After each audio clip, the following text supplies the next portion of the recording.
Shabbat, Shabbat, come home and rest. Shabbat, Shabbat, Yahowah's best. Lay down the weak, let your soul be free. Shabbat, Shabbat, come back to me. 6 days we work, then we bask. We leave the noise to hear Yah's voice. We listen, we learn, we struggle to know. We walk with Yah through the mikveh. Shabbat, Shabbat, come home and rest. Shabbat, Shabbat, Yahowah's best. Lay down the weak, let your soul be free. Shabbat, Shabbat, come back to me. Hey, well, welcome to the Family Hour. You can even see old Wookie. He's in the real corner here of our shot. Wonderful to see everybody. We've got Captain Kirk in the little circle. We've got Leah in the big circle. Oh, Will, Mariah, and my good friend Mike, and of course up there in the corner we have Kevin. And you're hanging out at Leah's well, huh? It is Leah by the well night, absolutely. Leah by the well night. Well, Miss Leah, since me thinks that there's a fairly significant likelihood that you wrote the song Leah at the well. Very possible. And Wookie, my guess is that you've heard this song like 18 billion times already. Definitely. You want Wookie to introduce it? By the way, this is Wookie's tea. He decided he would have it in a sorbet glass. So, or as Rich calls it, fine china. We brought out the fine stuff. Fine china. But Wookie, Rich is from Kansas after all.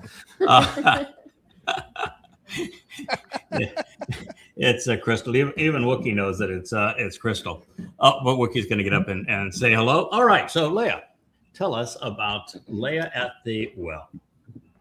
Well, it's a song that I originally set it out to be a poem I was just writing, as I do sometimes.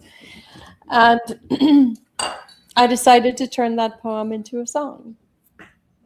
And so this is the result of that. Okay. But it was originally a poem. Okay. Why don't you tell us about Leah at the well? Why don't we roll the clip and let the song speak for us? No. Tell us the experience of Leah at the well that you decided to write about. Well, if you go through Torah, you begin to notice patterns. And the pattern that I noticed quite often were women at the well. Lots of women met their husbands at a well. Or found something important there. Yeah. Moshe's wife met him at a well. Yes. For example. Yes. And that well is a body. Well, what is a well? It's a body of water. And we can get even more in depth about its allegorical meanings, but it points to a specific person. Source of life. Source of cleansing, purification. It also points to something a little more specific, maybe perhaps a who.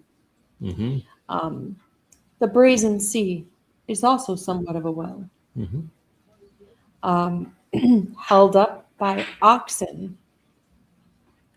I think all of these things point to a specific individual. Okay. And that individual knows Yahweh's name, his son's name, and the way home. And the song is about that. Okay. It's one of the things that is not often recognized by those who speak of Leah. She is the first wife, the unwanted wife of Jacob. Not just unwanted, unloved. Oh, well, not just unloved, abused.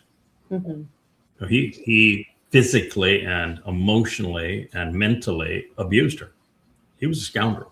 He was a really bad man. Jacob was a worm then, and he is now. Yeah, that's correct. He was a worm. And you didn't want to marry him, and he didn't want to marry you. But it's how it played out, and he treated you very abusively.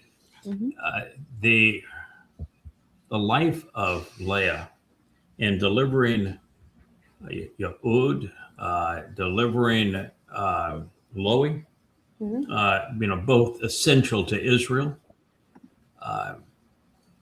keeping that family together when by all means it should have split apart, even sharing her dode, which are the mandrakes, they're dodi.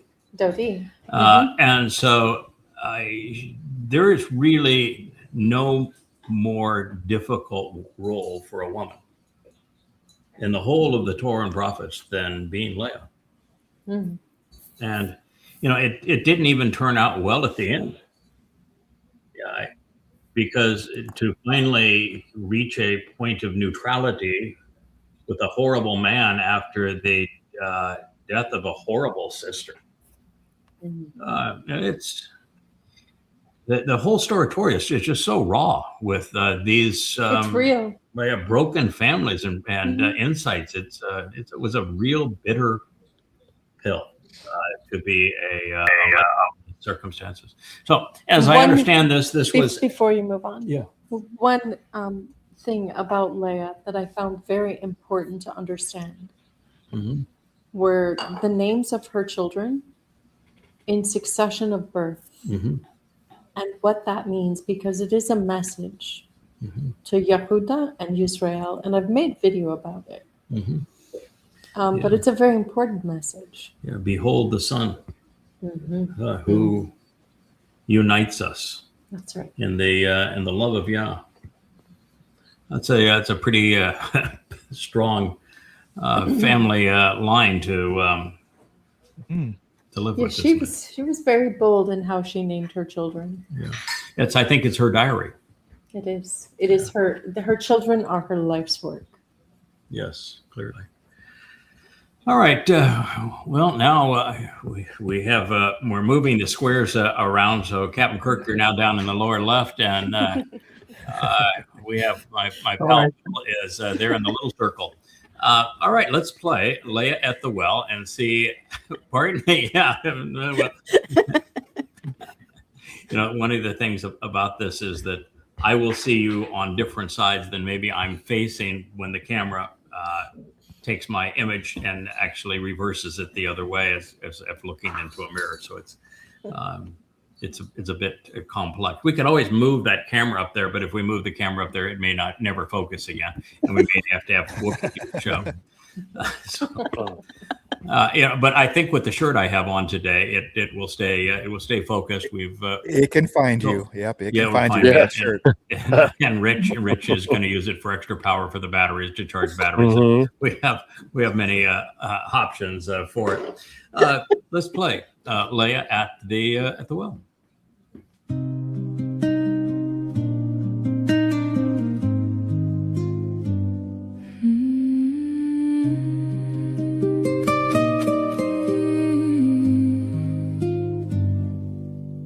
Stood where absence had left its mark, hands empty, yet my heart still reaching. Woman unloved by her husband.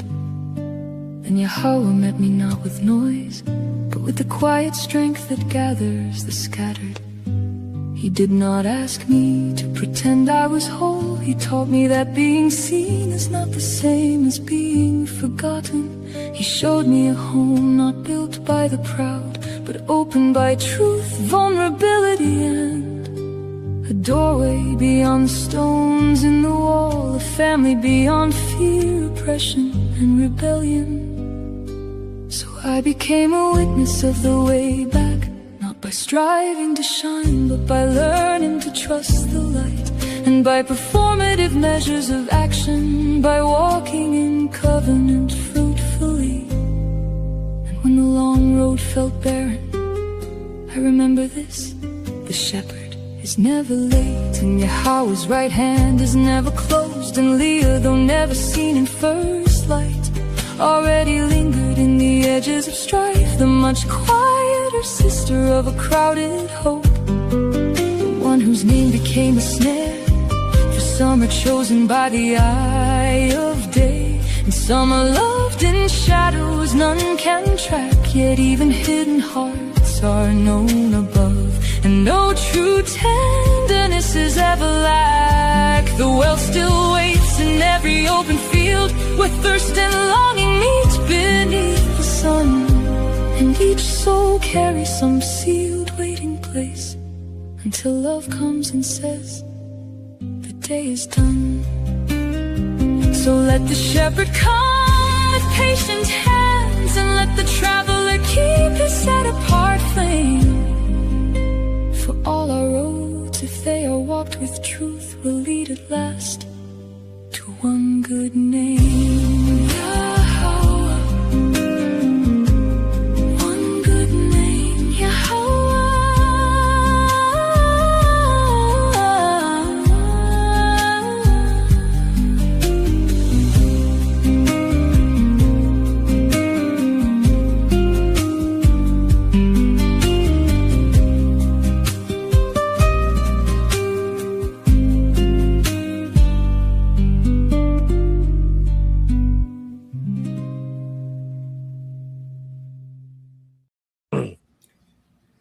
Well, that instrumental introduction is probably the prettiest of any so far. The lyrics are magnificent and powerful and appropriate. The voice was beautiful, and Depot did his usual, which is theatrical magic. If I had a criticism, I hope for one day that you will train the voice to properly pronounce Yahweh's name. It is not Yahowah. But other than that, it's a really, really magnificent presentation. And it is emotional. That's why I wanted to point out that I don't think there was a rougher life than Leah's. She quite literally was abused by Jacob. He was a creep. That's why Yahweh calls him a worm. Sometimes I wonder what's going to happen when particularly show up in Shamaim, and Jacob is going to be there. Yeah. And so is Abraham. And I have a very, very low regard for both men. I hold them both in low esteem. And what their response is going to be. Because my view of them, at least as they were, is not going to change. What do you think, Kirk? Am I being too harsh on either of those two men? Not at all. I think you ought to slap them upside the head. Straight them out. You know what my thinking is, what the most likely response is by both men? Apologize? You're right. No, you're right. You're right. We could have done a lot better. We should have done a lot better. We were scoundrels. Yeah, they were both scoundrels. They both had the ancient policy of treating women poorly. Oh. Yeah. To say the least. And it was an ancient custom to treat women poorly. But for sure, by this point in time, Yada, they would have grown, right? Some You're talking about thousands of years in Shamaim with Yahweh. And I would imagine, I could picture Abraham walking up to you and saying, you're right. I really was terrible, and I see what I did wrong. And, however he went to reconcile that all. Yeah, these are going to be different men when we see them. I think so. And excuse me for looking away from you on the screen. I'm actually looking at you on the screen so I can watch your gestures and things. I think that's the case. That's what I'm anticipating is them agreeing and say, that it was unfortunately real and that's who we were, and it got reported accurately. And fortunately, it worked out, but we could have and should have been a lot better, and we are now. So I do matzah, think matzah. Yeah. The old is gone. I'm not so sure, though, it's forgotten. It's part of the well, record. we wouldn't learn from it. We wouldn't learn from it if it was forgotten by us. Yeah, but Yahweh doesn't see it. So that's the point. I mean, we know that the guilt associated with whatever we have done wrong religiously or politically, which is the big irritants to God, conspiratorially or militantly, has been taken away for every covenant member and dropped into Sheol, never to be seen again. That's the guilt associated with it. that doesn't mean that the lesson associated with it has been removed. Yeah, That just means that that would there's serve no no guilt purpose. associated with it anymore. It is the tree of the knowledge of good and bad, and that is restored in the Garden of Eden as we return to it. I'm convinced, and maybe I'm wrong, but it strikes me that there is no way to appreciate good if you can't contrast it with bad. Yeah. And going forward for the next 1,000 years, and even into eternity, I think we have to have at least some reference to what's bad for us to really fully appreciate and embrace what's good. Mike, what do you think? Sorry. That's true. You wouldn't know what good was if it wasn't bad. Right. I think What that's beautiful true. was if it wasn't ugly. I mean, there's Correct. Can't know what to love without hate. Yeah. You can't really love without hating those things that are caustic to those you love. So I think there will be some memories left of some of these things as lessons going forward. It'll be taught to the mortal remnant for sure, right? Yes. Mm-hmm. Oh, absolutely taught to the mortal remnant. Yeah. And it's just a question is, beyond that. Yeah. I can't imagine that we go into Shamayim and we meet with an Abraham and a Jacob and have no background on them. But if we have background on them, so we recognize who they are, we have to know who they are, not just a reflection of the pretty shimmers, because you remove the bad from Jacob and from Abraham, you really don't have a lot left that is written about him. And he was not very smart. What he said was almost always inappropriate. And Jacob was far worse. He was an abusive man. So I think what we see is the redemptive capability of the Torah in them and of the covenant, and that God can fortunately work through flawed implements, which is also encouraging. But the Torah is the most real of books. It's the antithesis of everything else that was ever written that purported to be religious, where they make their gods, perfect and omniscient, and they make the people interacting with them holy and saints. The Torah is not that. The Christian presentation of their God-man, Jesus, they want to make him perfect. He wouldn't fit. He doesn't fit in God's story if he were. Well, he didn't actually exist, so he's a identity theft, product of identity theft. But he can't fit in God's story because God's beloved probably was the least perfect fellow of all. We have a lifetime perfecting him. So I just think it's fascinating. And I also think that it's fascinating to look at the contrast between Jacob and Leah, which was horrible. And although it produced 4 children, plus through the handmaids. And if you look at Boaz and Ruth producing one child who became a man whose name means to engage and to work, and then Yishe, and then Dod. What you find is that their relationship is the antithesis of this. Sure. Rather than Boaz demeaning and abusing Ruth begins her relationship with Boaz on her knees. She just falls right there and does a faceplant right before him, and then undoes Chawah. She undoes Chawah's whole stigma instantaneously. And with her in that position, he lifts her up to the point that she can soar. He is the exact opposite.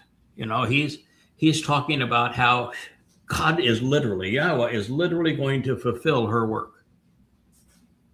And how she is this extraordinary woman who walked away from her people, from her, abandoned her mother and father, because they were abusive to her as well, and came to a people that she had not known day before yesterday. And, you know, here she was talking with the mayor of Bethlehem, governor of probably of Judea, and he is extolling her. You know, you're the most extraordinary woman in the world. God literally, Yahweh has told me that he's going to fulfill your work, which is to bring the kinsman redeemer. So that's really the opposite is what we're seeing between these characters, and maybe that's part of the story.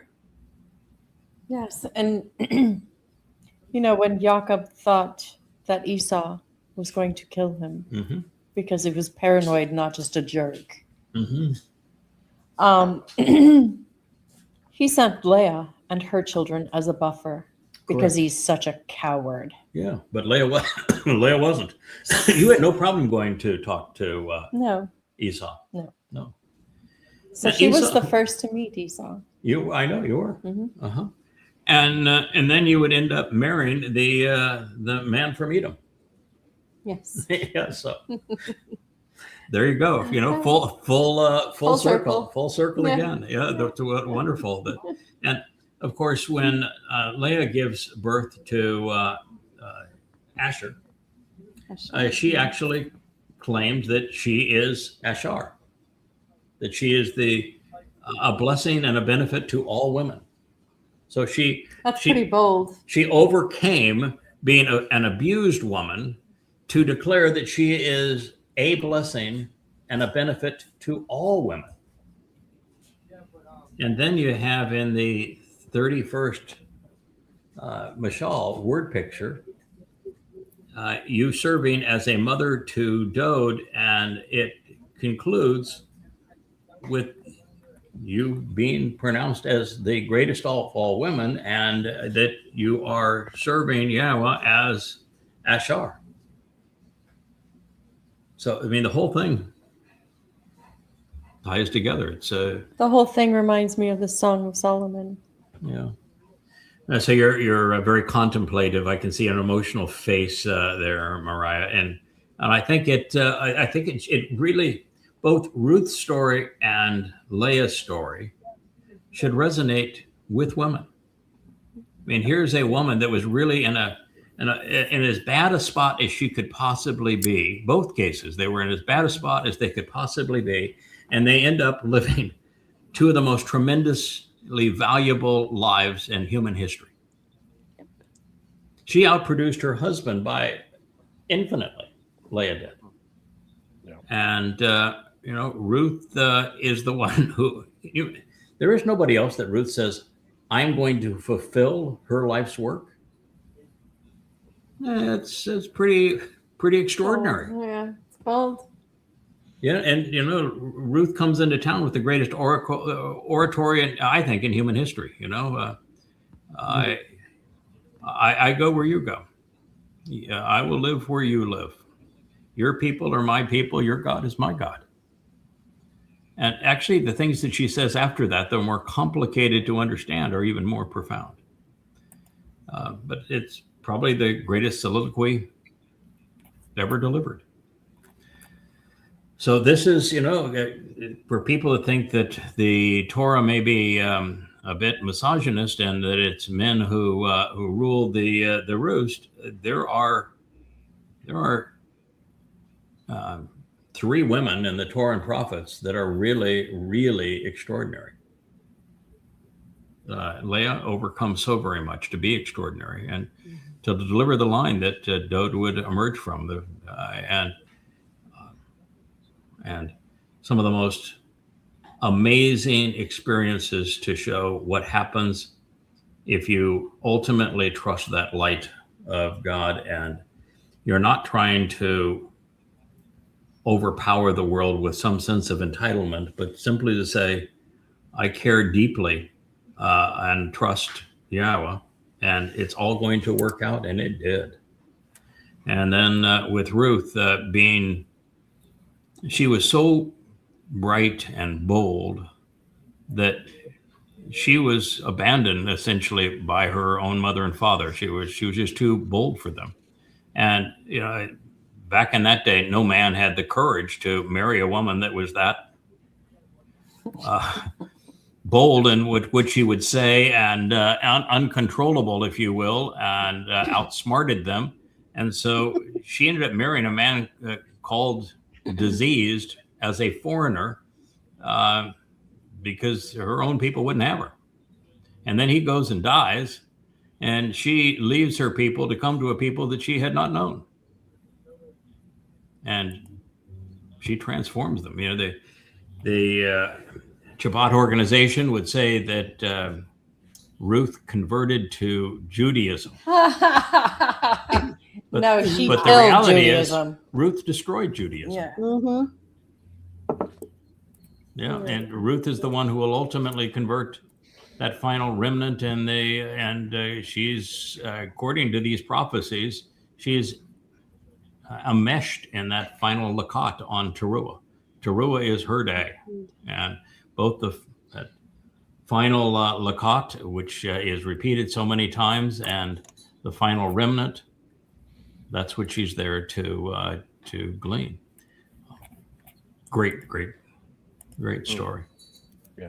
You know, I would, if you don't mind, now that we know a little bit more about what we're talking about in terms of Leah and who she was and what she had to overcome and how much she ultimately, by persevering, she did not give up, even though life, and you can't be in a worse situation that you're thrown into the bed and now married to a creep that hates you and is going to abuse you and is going to work 7 years in resentment to marry your sister, who's not exactly the nicest girl in the world either. And yet she rises to the point where she is pronounced as the blessing to all women and a benefit to all women. Let's play it again. Can we? Yeah, absolutely.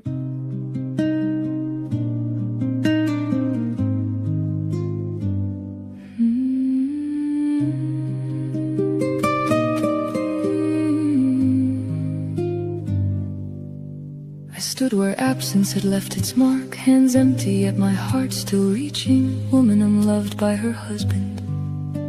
Then Yahowah met me not with noise, but with the quiet strength that gathers the scattered. He did not ask me to pretend I was whole. He taught me that being seen is not the same as being forgotten. He showed me a home not built by the proud, but opened by truth, vulnerability, and a doorway beyond stones in the wall, a family beyond fear, oppression, and rebellion. So I became a witness of the way back, not by striving to shine, but by learning to trust the light, and by performative measures of action, by walking in covenant fruitfully. And when the long road felt barren, I remember this: the shepherd is never late, and Yahowah's right hand is never closed. And Leah, though never seen in first light, already lingered in the edges of strife, the much quieter sister of a crowded hope, the one whose name became a snare. For some are chosen by the eye of day, and some are loved in shadows none can track. Yet even hidden hearts are known above, and no true tenderness is ever lack. The well still waits in every open field, where thirst and longing meet beneath the sun, and each soul carries some sealed waiting place, until love comes and says, the day is done. So let the shepherd come with patient hands, and let the traveler keep his set-apart flame. For all our roads, if they are walked with truth, will lead at last to one good name. Yahowah. One good name, Yahowah.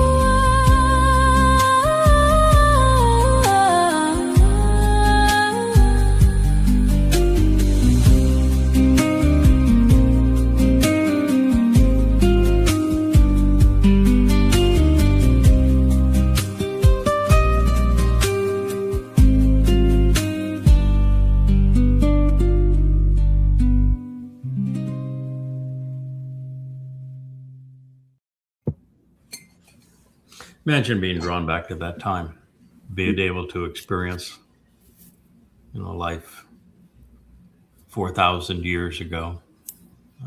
I just think that would be. No, not for me. No internet.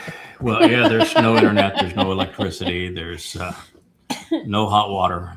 Oh God, no. Yeah, no indoor plumbing. I mean, Bugs. It would be a very different world. I wouldn't want to try to live in it. We don't have the skill sets to we live in don't, it, just no. as they don't have the skill We sets. don't have the immune system for it either. Yeah, and I don't know. Have the immune system and the skill sets for I don't ours know. either. Nothing really changes for me. Nothing really changes for me. So, You could fit right living in a in. van down by the river. Yeah, absolutely. Yeah. Oh, Absolutely. wow. Okay. How about you, Mike? I know I couldn't. Our immune system we'd die like right away, I think, because of all the germs. I don't think we have the skill sets. And listen, Some I predator was would a eat Boy us. Scout, and I did lots and lots and lots of backpacking, and in my day, so I know what it's like to live in a tent. But we had our Coleman stoves when we're not the big guys, but we had the little guys, and dry light food and very spiffy tents that you could put in a backpack and put up in 3 minutes, and down sleeping bags, and we all the good stuff for hiking in the high Sierras. That's a lot different than what they had. They had just a little bit of comfort. Like when you go backpacking, you always have an air mattress that protects your body from the cold sink of the ground, and becomes a little more comfortable for you to put down your sleeping bag. And those things didn't exist. No, they used hay. Yeah. They used hay. Which is far better. They used hay. Yeah, they used hay. Yeah, that's what they used. Their feathers. They Yeah, used plant hay. material. Straw. I would be thrilled to pieces going back to that time. I hate technology. Really? Give it. I would be thrilled. I would love it. Ew, no. You would? No. So we've got three. You're not even speaking, Kirk, but we already know you. You're Mr. Kirk and Analog. Kirk and I are going to hang out. Yeah, you got, so long as there's pencils, huh? Yeah. Yeah, And paints. I enjoy charcoal. yeah. We know we had paint back into the Stone Age, so You got dirt, you got paint. yeah. I'll be your Yeah, assistant, ink. Kirk. Oh wow, Perry would consider it too. Yeah. Okay, well, we Actually, got a most small of the group. monuments you see in ancient Greece and Persia were all colored.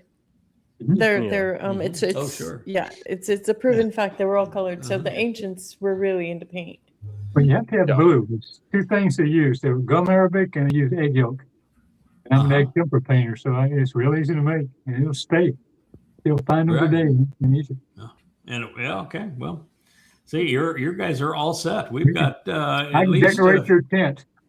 you can decorate my tent. That's.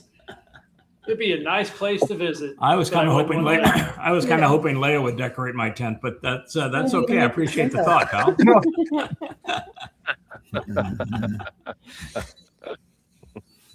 She'll light up your tent. I'm just decorator. Yes. You grow the cotton to weave the fabric. So, the what's everybody's thoughts about Leah, Jacob, and Rachel? What do you think about that relationship? Why were those three chosen in that role? How did they you think they perform? Why is Jacob called a worm? Did Jacob wrestle with Satan or with Yahowah? Did he actually see the things that he claims he saw, or was he seeing things quite literally? Or Wasn't I'll go Jacob's first. name I'll changed go to first. Israel? He was his name. While he retains the name Jacob, which is not a great name. It's one of the most negative names certainly among the patriarchs, by far the most negative. But he's also called Israel. So it's not so much as you look at Abram being renamed Abraham, and Abraham replaces what was Abram. That isn't the case with Jacob. And we really don't have Yahweh himself declaring the name change, and it's certainly not a replacement. It is a naming convention. It's the most interesting naming convention there is, because we've talked about this before, but I don't think that it probably is resonating with the intended audience. But those who call themselves Jews have no clue what they're talking about. There is no such thing as a Jew. The first use of Jew was in the 17th century. Right. And even then, what it did is it erased Yahweh's name from his people's name. It was a terrible, terrible, tragic mistake, repulsive. So Yehud is a compound of Yahweh's name and Dod's name, means beloved of Yah.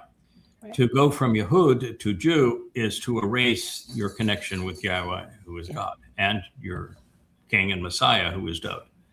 That's a great travesty. But from an ethnicity, if you go back even to Yehud and to Yisrael, they are both naming conventions because both were purebred Babylonian. Sarah and Abraham were Babylonian. And when they gave birth to Yishak, laughter, he is Babylonian, 100% Babylonian. And then when Yishak sought a wife, they send him to Haran, and he picked a bride from the relatives of Abraham and Sarah. And the same thing was true with his sons. And one of his Ishak's firstborn is Esau. His secondborn is Jacob. They're both Babylonians. And when Israelites are associated with Edom, or they hear Edom, they think of foreigner and beneath them. Same thing they think when they hear of Moab. But Moab is Lot and his daughters, who were Abraham's nephew. They're cousins. And cousins. Yeah, cousins. exactly. And, nephew. And then you're dealing with Esau, and he's full twin of Jacob. Yeah. People forget that. Yeah, and I guess they don't want to think of that, because Edom is the descendants of Esau, and he's the full twin of Jacob. And so Jacob and Esau are purebred Babylonians too. Mm-hmm. And there's one day that Jacob gets the additional name Yisrael. It is a naming convention. His ethnicity and his genes did not change. And then when Jacob and Leah have a son named Yehud, from which the Jew was ultimately derived, it's a naming convention. It's a name. His ethnicity was pure Babylonian. So then, Yada, what is the genetic marker for a Yehud? Is that Babylon that we're looking at? Is that really just? I have to think that through. I guess it's J1. Yeah, it's called J1, but yes, it all goes back to Babylon. And the foundation of Babylon is J1. Yeah, the foundation of Babylon. Okay. And when you look at, Noach and I study archaeogenetics. Yeah, Noach and his sons did not repopulate all Homo sapiens. They did all Homo sapiens with the Nesama. And it was Shem, the name of names, that his descendants became the Babylonians. They were between the Mesopotamians, between the two rivers. So they were the Assyrians, the Babylonians, Sumer, and the like. And that's the line that you're following, and it's essentially Babylonian until and Noach is Mesopotamian. He's from Mesopotamia, there between the two rivers. So ultimately, Yehud, which is now called Jew, which is a tragic corruption of the term because it separates the people from Yahweh, and Yisrael, both are naming conventions. Yeah. That's really something to consider. That's why it was so interesting. I don't know if you know it or not, but on their first date, where Boaz is talking to Ruth, and he's posed some interesting questions to Ruth by way of statements. It's like, should I tell all the other guys not to touch you? He doesn't say I have told all the other guys not to touch you, but it's more like, should I tell all the other guys not to touch you? Okay. No, and I want you to stay here, just on this this right here. This is where you belong. You don't go anyplace else. And it even begins. It says, should you choose to listen to what I'm saying, I don't want you to go anyplace else, and I want you to, you're not very good at this gleaning thing yet, so I want you to follow the example of all of the other women that I have in my little cloistered group of women here. And he's trying his best to say, I want you to be part of my group of women, and I want you to stay here in my world, and I want you to tell me to tell all the other guys that they shouldn't touch you. But he's kind of a little bit he's coy about it. He wants to get her approval for it. Yeah, free will and all. Which is then interesting because she then surrenders her free will.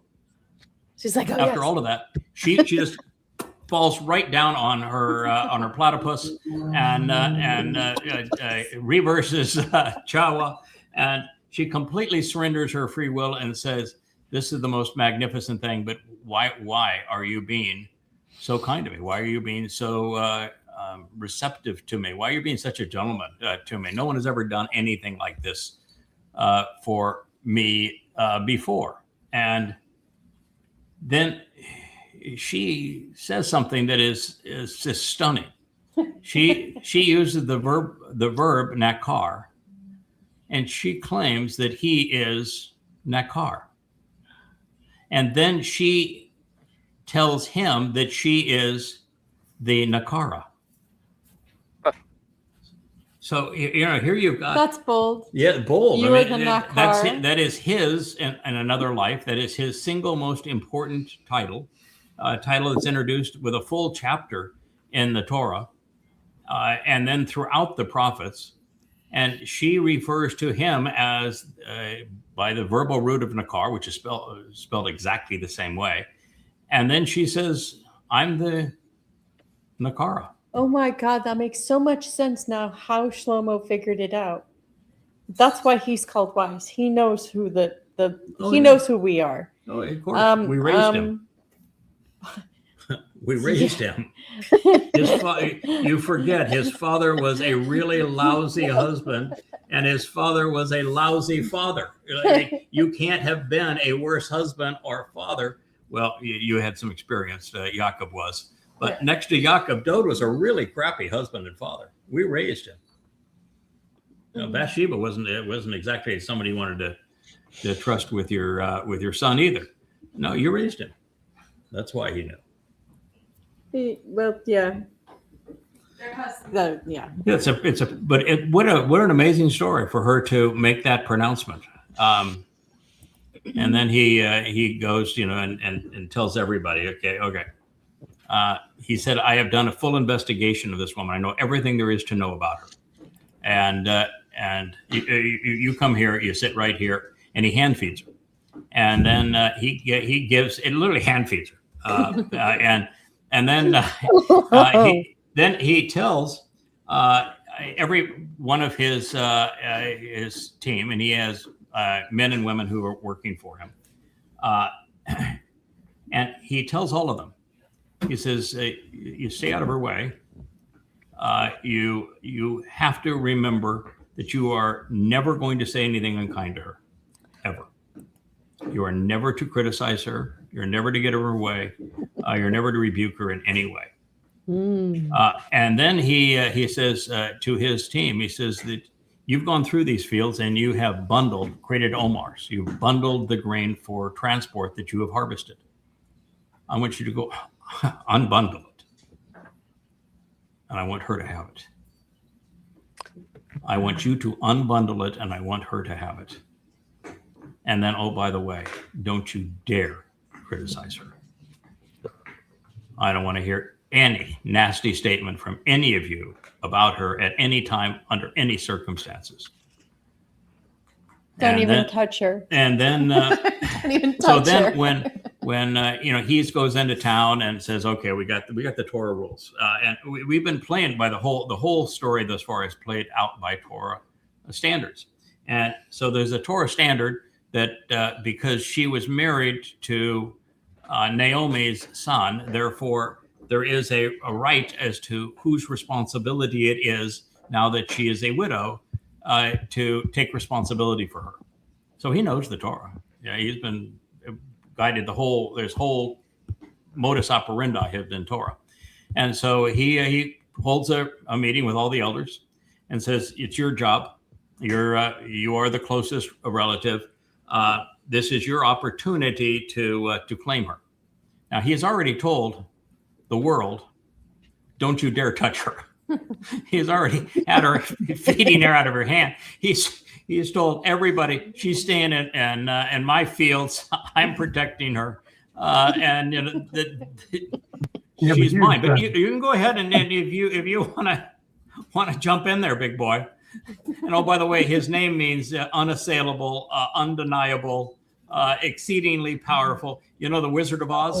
Mm-hmm. He is Ba-Oz. He is he's Oz. Oz with strength. Yeah, he's Oz. And vigor. So, and of course, they all say, I'll toss it in my shoe, and I'm tossing it in my shoe. It ain't me. I'm not getting in your way, pal. I can read the barley. I can read the barley kernels here. It's all you.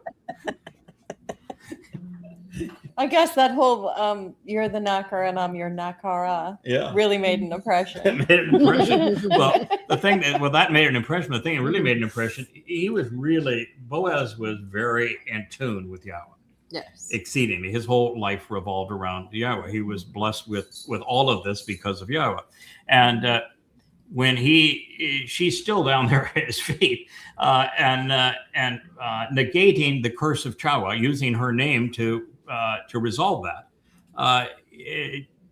he says, listen, I know who you are. Yahweh has told me that he is personally going to fulfill your life's work. And it repeats it twice. So, at that point, we're not dealing with some ordinary woman. She is not, this is not an ordinary love story. No. And that's why very shortly thereafter, when he questions again, now you tell me again, who are you? And he's not asking who she is. He knows. He knows exactly who she is. And she knows who she is, which is why she answers, I'm your Amma. Yeah. And I'm going to deliver the kinsman redeemer to you. What a great story. That's something that I find very, very striking. Through great pain, we have two significant women. We have Ruth and we have Leah. Through one great pain. Delivered Israel, great pain, and the other, and the other delivered the kinsman redeemer. Which where would we be without either one? So for somebody who says, well, Yahweh only works through men and men are the real players or whatever. Yeah, the numbers point to more men. But the significance, and it was born out of pain. It wasn't glorious per se. Well, I'm going to respond to you, but could you, Kevin, cue up the Ruth song that we have played on previous? That's the one where she's in the harvest field. But let me. There is and so many aspects to all of this, but Ruth had a life where she was completely rejected. And what is so amazing about this is that she figured out something that Leah figured out when we first met. We hadn't been together maybe a week, 8 years ago. And she had also had a very abusive husband and a very abusive life. Mm-hmm. And she'd been and always is, a very bold, bright woman. And yet she had been, cowered into a fraction of who she once was. And the very first thing that she wanted to do was surrender. She just wanted to say, I want to trust you with my life. The term that we would normally use just doesn't work in human and English parlance, but it's a submission. I want to submit my will to your will. I trust you. This is the greatest opportunity I've ever had to be able to fulfill my destiny, everything I've ever wanted to achieve. But the way to do that is I'm going to trust you with me. This is what Ruth did. And rather than Ruth being the submissive, by having made that decision, it empowered her, because for the rest of her life and every other life, Boaz and all of his reiterations valued her life more than his own. Mm-hmm. She actually controlled and owned him by surrendering to him. Right. And it that's is, ladies. Yeah, it is really, it is really and I don't say it would work with everybody, and I'm not telling anybody else to do it. No. I'm just telling that she has done it multiple times in her life, and this is the result of having done it. It turned out to be the most empowering, enabling thing ever. And so a woman who had nothing but abuse and being treated as if she didn't matter, all of a sudden mattered most of all when she didn't try to matter. That's right. Which is, by the way, the theme of the last song that we just saw. That's a great template, right? Yeah, it is a great template. It is. I've always been a very strong-willed individual, and some time ago I said, my free will is just at this point a nuisance. I'll just give it to you. Might as well. I mean, at this point, any decision I make would just be an annoyance to the whole thing and get in the way. So let's just work as if I'm here to do whatever you want done. It's working out just fine. Let's just continue this. I think it's tremendously empowering, and and that kind of surrender is the ultimate in liberation, but you better know who you're doing it with. Exactly. You better know who you're doing it with. Yes. So Kevin, can we play the beautiful I will go where you go? I think that's it. Yes, I go where you go. Oh yeah, of course. That's the lyric. I go where you go. Your God, my God. Your people, my people.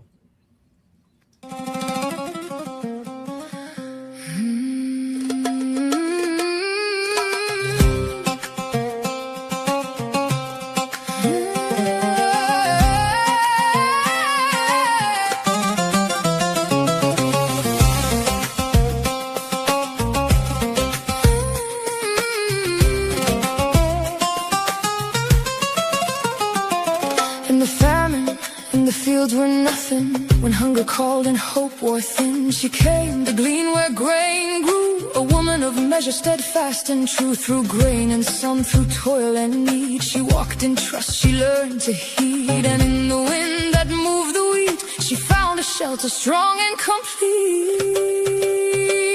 I will go where you go, where you settle I will remain. Your people be my people, let your Elohim remember my name. Where you are, a memorial will be there. I will go where you call me, to the family for doubt's sake, for the one who redeems and gathers us in Yahowah's name. Yahowah's name. Boaz stood as a tower of strength, kindness measured wide in length. He saw the gleaner in the field, and by his word her fear was healed. He spread his wings of cover and shown her peace, a covenant of quiet release. And over grain and overnight he turned her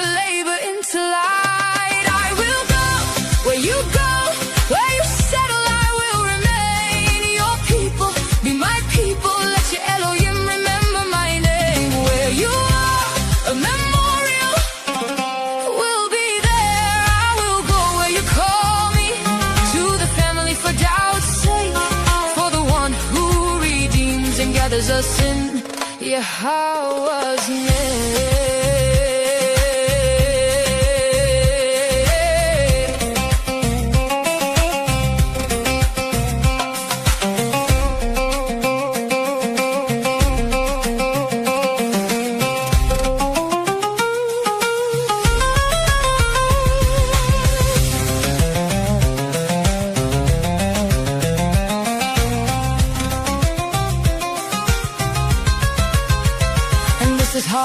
Was written, not in ease but in returning, not in taking but in giving, not in distance but in drawing near, through thirst, through hunger, through the harvest, through the field and the promise, through Yahowah's family and the strong one who sows the grain.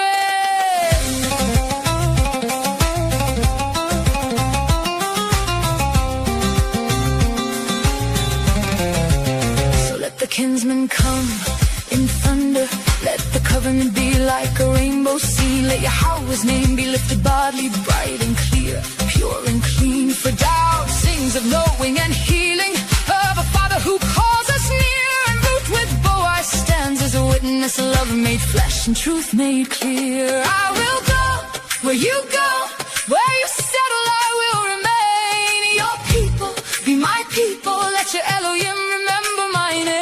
Where you are, a memorial will be there. I will go where you call me, to the family for doubt's sake, for the one who redeems and gathers us in Yahowah's name.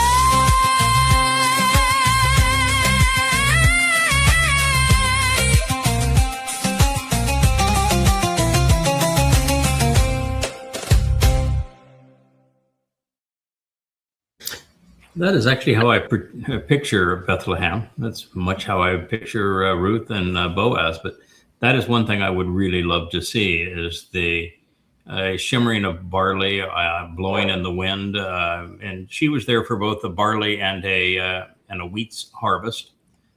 So for Pesach, Matzah, Bekurim, and then again for Shabuah, where all of her energy is focused on Towrah. So it's the whole full measure of the Mikra. One of the things interesting too is that she only lakots. She follows those who ketzir. To ketzir is to harvest. Lakot is to glean. They're very different things. Mm-hmm. Now, both are an ingathering and a cough, but a lakot is a secondary harvest. You come after the harvest and you pick up what the harvesters have left. So and that's what her focus is. That is what Towrah is, which is the day, ultimately the day of the Nakar. And now we know it's the day of the Nakar and the Nakara. I sense there will be a gathering. My people are your people. Where you go, I go. Part 2. Now that we are getting closer to the full translation and inspirational insights into Ruth and Boaz, my guess is we'll have an addition to that. There is, and part of it is just there's 2 scenes in particular. Where she's had this rough life and she finally has a man that gets her, and he's clearly smitten by her. He knows her inside and out, and she falls at his feet, and the first thing he does is reach down so that she can soar. And she's not just soaring with him, she's soaring with God. And can you imagine having gone through all she's gone through, and then to trek from Moab up to Bethlehem in the heart of Yehudah, and be told, yeah, not only is your God my God, but my God knows you really well. He likes you a lot. Yeah, it might be mind blowing. So I'd love to see that, and I would love to see the scene. Yeah, more. That's our story as well. No, of course it is. Yeah, and I just love to see the scene where This is now the final harvest, and she sneaks in. He's had a really wonderful time with his team, and they finished the harvest, and she sneaks in and by his feet and again and goes underneath his covering, and she under those circumstances then tells him that, I am the Amma, and I'm going to deliver the kinsman redeemer. I would love to see those two scenes set to music and play out, because I think they are magnificent. They're going to have to involve a yacht and a girl, because that is exactly where it happened. It happened on Kara. Yes. Yeah. Where I waited an excruciating 2.5 hours to show you Mizmor 89. Yep. I thought I was going to pee myself. Yeah. Finally, I just got really bold with him, and I said, "No, you must stop what you're doing. You must stop what you're doing. You have to read this." Well, and that was life altering, but so was the 31st Mashal. Definitely. Yes, Mike. Did you notice there's two different words for kinsman? Yeah, there are. Mm-hmm. So in Ruth 2:1, I'm reading the King James, so pardon. Yes. And Naomi had a kinsman of her husband's, a mighty man of wealth of the family of Elimelech, and his name was Boaz. That word for kinsman is H4129, and it's based on Yada. So be questioning Yada or who is Yada? No, it's based on Yada. Based on Yada. Yeah. Yeah, it is as if I don't think it's Moda H4129. Yeah, Moda. It's what it is to ponder the implications of Yada. Is what the word means, and it is very, very different than Gaal, which is the word for kinsman redeemer. So yes, in chapter 4, when the kinsman in chapter 4, Ruth chapter 4 is Gaal. Mm-hmm. And it's the most powerful term for kinsman redeemer. It's addressing Dode for the most part, but Dode is the ultimate kinsman redeemer. Both Boaz and Ruth are kinsman redeemers because they redeem Dode. Dode is gone. I mean, he fell so far away from Yahowah, they weren't talking anymore, and it really became an awful situation. And so they intervened to redeem Dode, and then of course they became his parents prior to the fulfillment of Pesach Matzah B'Kodim in 33 CE. And I think that is really the most poignant thing. Will, you mentioned the out of suffering. Dode is, when he's writing this 22nd Mizmor, he has just finished discussing the excruciating pain of crucifixion and how he is going to be crucified on Passover. And before he talks about his journey into hell, he tells us the comfort that he received from his mother. We've just all passed by it because it just was so awkward in the middle of that presentation between fulfilling Pesach by being crucified and going into hell. And in the midst of that, right in between them, he's praising his mother, telling how much his mother meant to him, which means that the only reason he's there is that he had an appropriate experience with his mother at that time. He actually has a reference to his father, but he uses a different term. And the reference to his father suggests that his father accompanied him. So he wasn't alone in Sheol. But that's pretty profound. Yeah. For sure. So he knew a lot of pain too. Certainly. Yeah. I think that of all the stories, the Torah, prophets, and Psalms, this is the favorite of Yahowah. I think he is actually telling his love story through them. and it is a great story of redemption, of tragedy turned to triumph. And the whole go ask Ruth thing in a dream shows he has a very big sense of humor. Yeah, I know. We're tracing down through the 31st Mashal, and we're reading this about this woman's advice to Dode that salvages the son, tells him who he is, and tells him that, you're really crappy around women. You treat women very poorly. We need to get you sobered up, stop drinking the wine, act the part. You are the Son of God. You need to know who you are and get a grip on yourself. And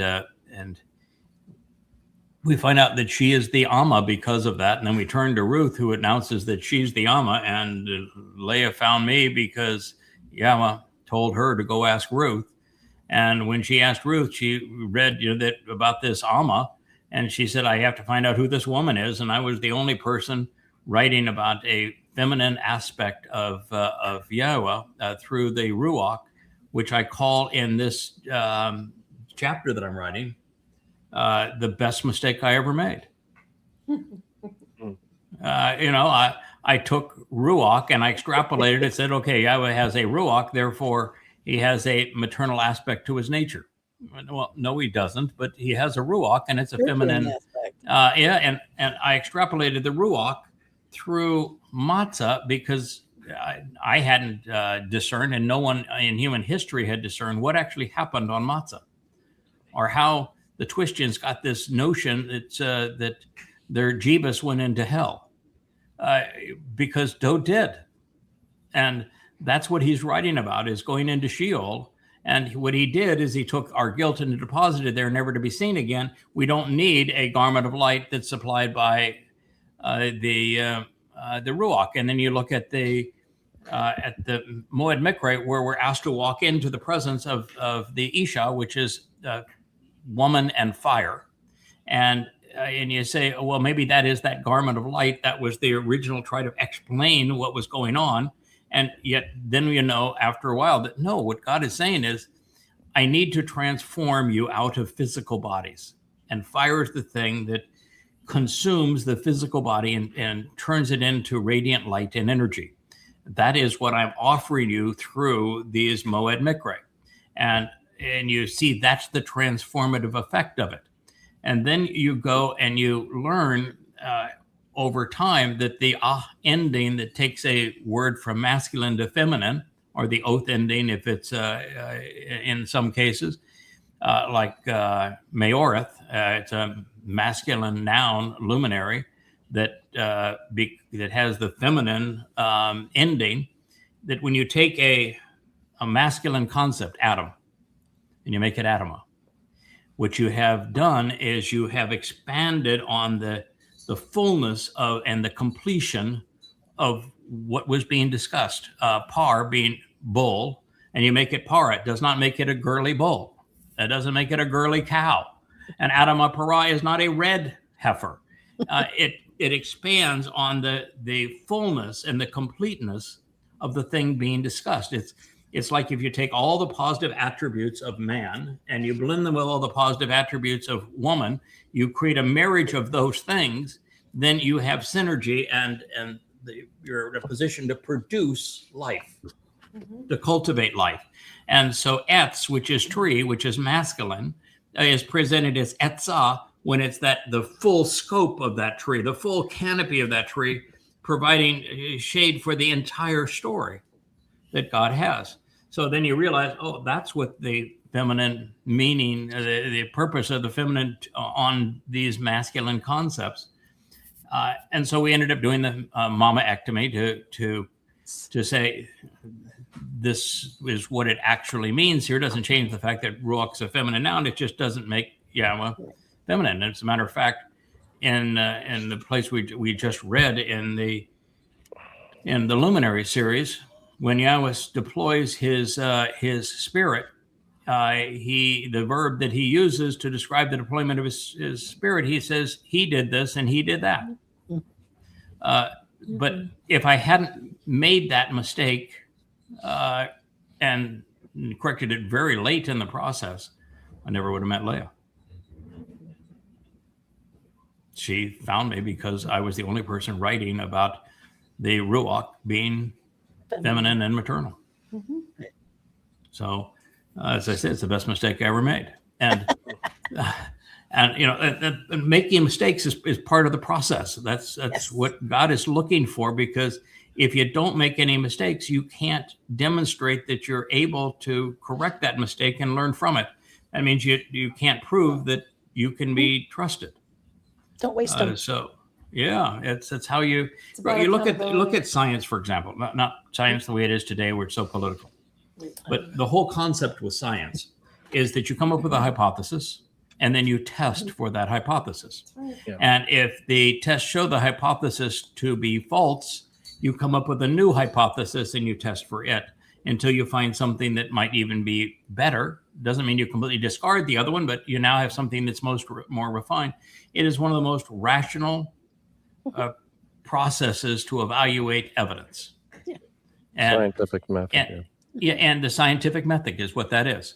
And that is the exact same concept of having this hypothesis that the spirit being feminine would adorn the soul in a garment of light to cover over or hide the guilt, as opposed to depositing that guilt in Sheol, and the Isha, that fire that we're asked to approach during the Mikre, is not a garment of light. It is the transformative effect of physical bodies that surround our souls being transformed into light and energy. And so you're able to adopt this new hypothesis and support it when you learn that it's a much better explanation for the evidence. And that is the scientific method, and that's the approach we have used from the beginning. And I think it's an approach that God really likes. Good. So it's not a garment of light. We are that light. We become the light. Yeah, we're transformed into the light. It's the whole purpose of it's It's not outerwear. It's not outerwear. It's one of the reasons it's why. Innerwear. Yeah, it's innerwear. Yeah, it's innerwear. It's why I decided here 6 months ago to encourage everybody within the Covenant family to express themselves, to engage, because the transformation to light and the elevation from 3 to 7 dimensions is so extraordinary that God can't responsibly do it if you haven't shown that you're trustworthy. He just can't do it. It would be grotesquely irresponsible for him because of the damage you could do. And the likelihood that you would act up at some point and do something stupid. And when you're a 7-dimensional being, you can absolutely control 6 dimensions just with your thoughts and your words. You could wipe out entire galaxies. To have someone untrustworthy in a 7-dimensional aspect for eternity is catastrophic. Oh, catastrophic. So God's got to have this method of doing that, because the transformation is literally us. We're becoming that light. And so God has to be very careful deciding who to do that with, which is why we need to be tested. And being tested means that you start off with some glitches sometimes. I know a guy here that did his first show without ears, and had some really bad audio, but had good content but bad audio. And then he learned the value of ears when doing a show like this, and then had a second one that was just magnificent, where the audio quality improved. So we grow and we learn. Although I was told that it wasn't really Will's mistake, it was Kevin's. So yeah.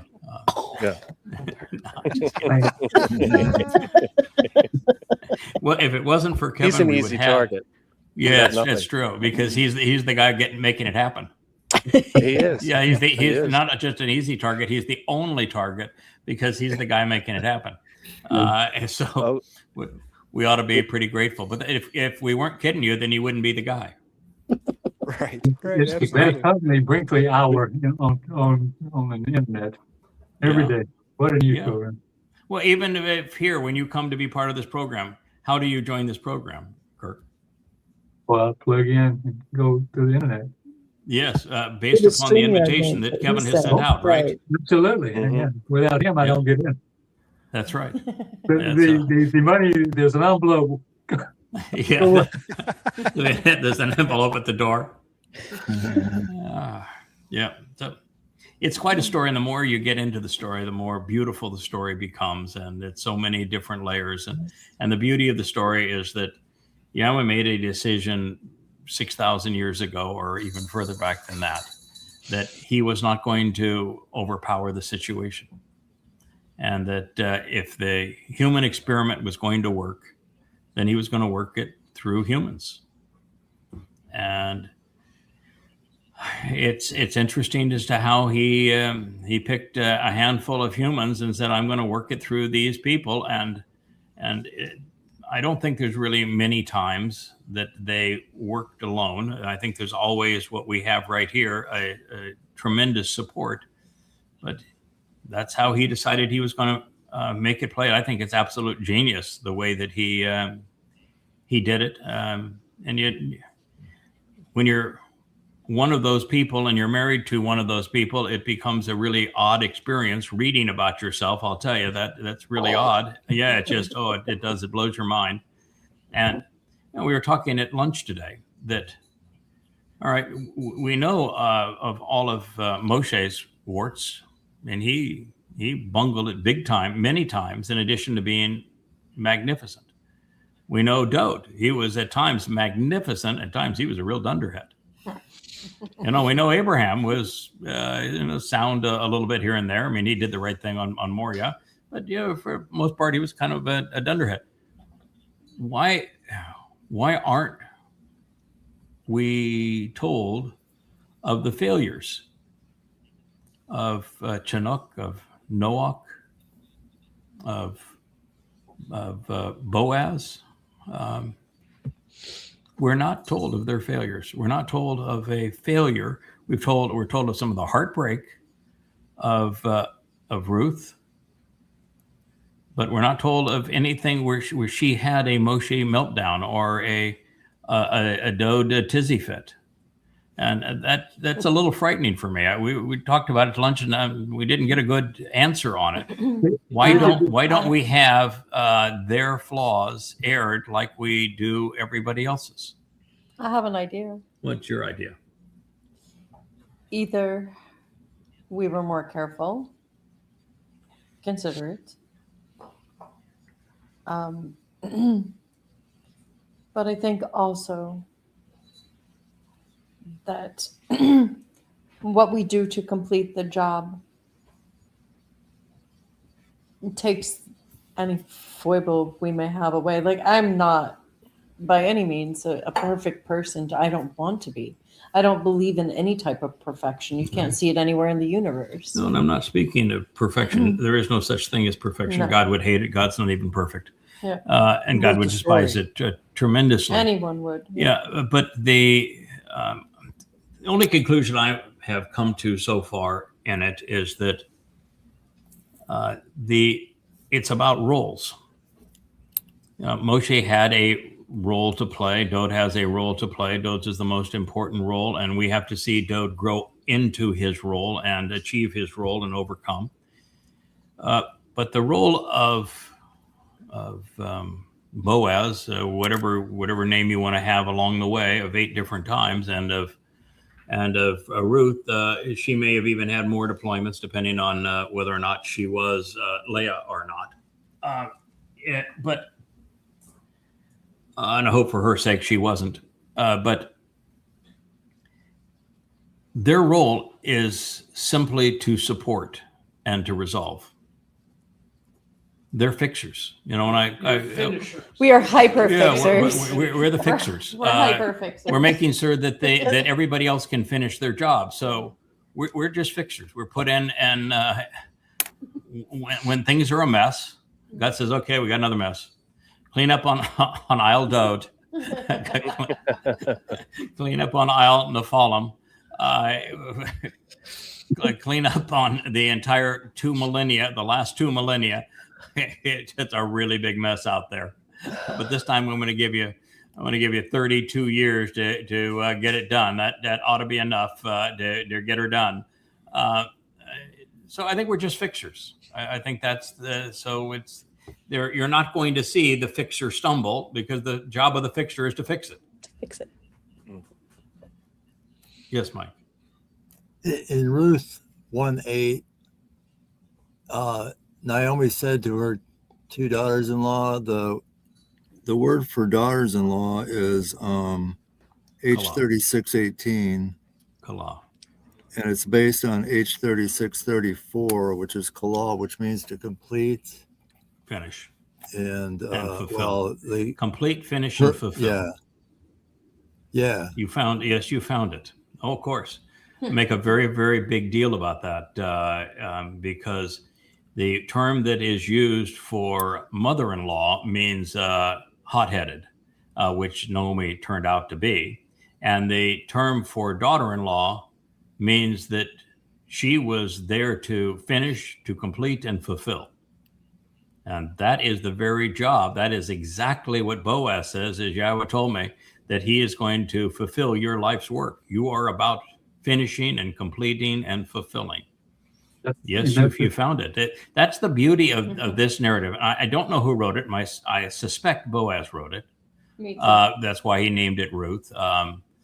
That's why I think in the 31st Mashal, I think it's Ezra Hazraki that wrote it, which is why he just refers to himself as the husband.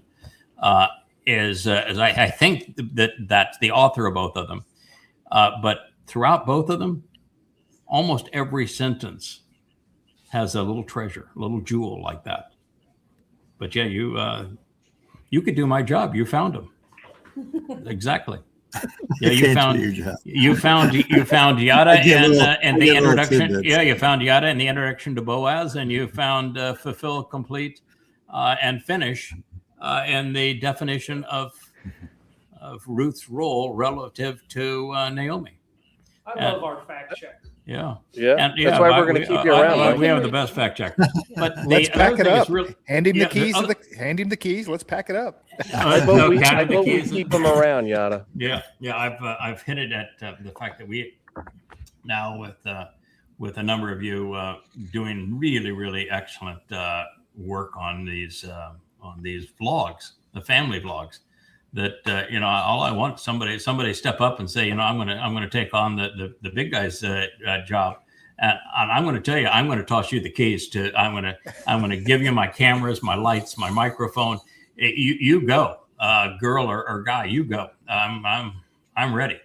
I don't. Maybe we can take a vacation. Yeah, I don't think it's. I don't anticipate it happening, but I think it's going to be wonderful in support. I just don't think that I'm going to get to retire anytime soon. The thing that was the most... we know your exact retirement date. 348 days. Yeah. Plus 1,000 years. Yeah, I've been negotiating with Yah on the little vacation time. And so we'll see how that works out. But the thing that was the most interesting, and you haven't come to it yet, Mike, but you given time, you would. The hardest part of Ruth, and if I was the book of Ruth, and if I had tried to translate it a year ago, I would have stopped dead in the first chapter. I would not have gotten out of the first chapter. Ruth uses Shaddai in reference to Yahweh. And that's not the biggest issue, but I'll get to that. Shaddai is a very different word title, depending if you define it at its beginning or its end. If you use the SHD, it's demonic and it's destructive. If you use the Daleth Yod at the end to define it, then it is sufficient and adequate, and it presents God as saying, I'm going to give you everything you need to get this done, but I'm not going to overwhelm the situation. And so Shaddai in the right hands is the SH, which would be the nourishing words of sufficiency, which is a really important concept for how God works through these 5 individuals. So it doesn't overpower the situation. He gives them enough to succeed, and he gets the job done. He has his closers, his finishers, his fixers. But Naomi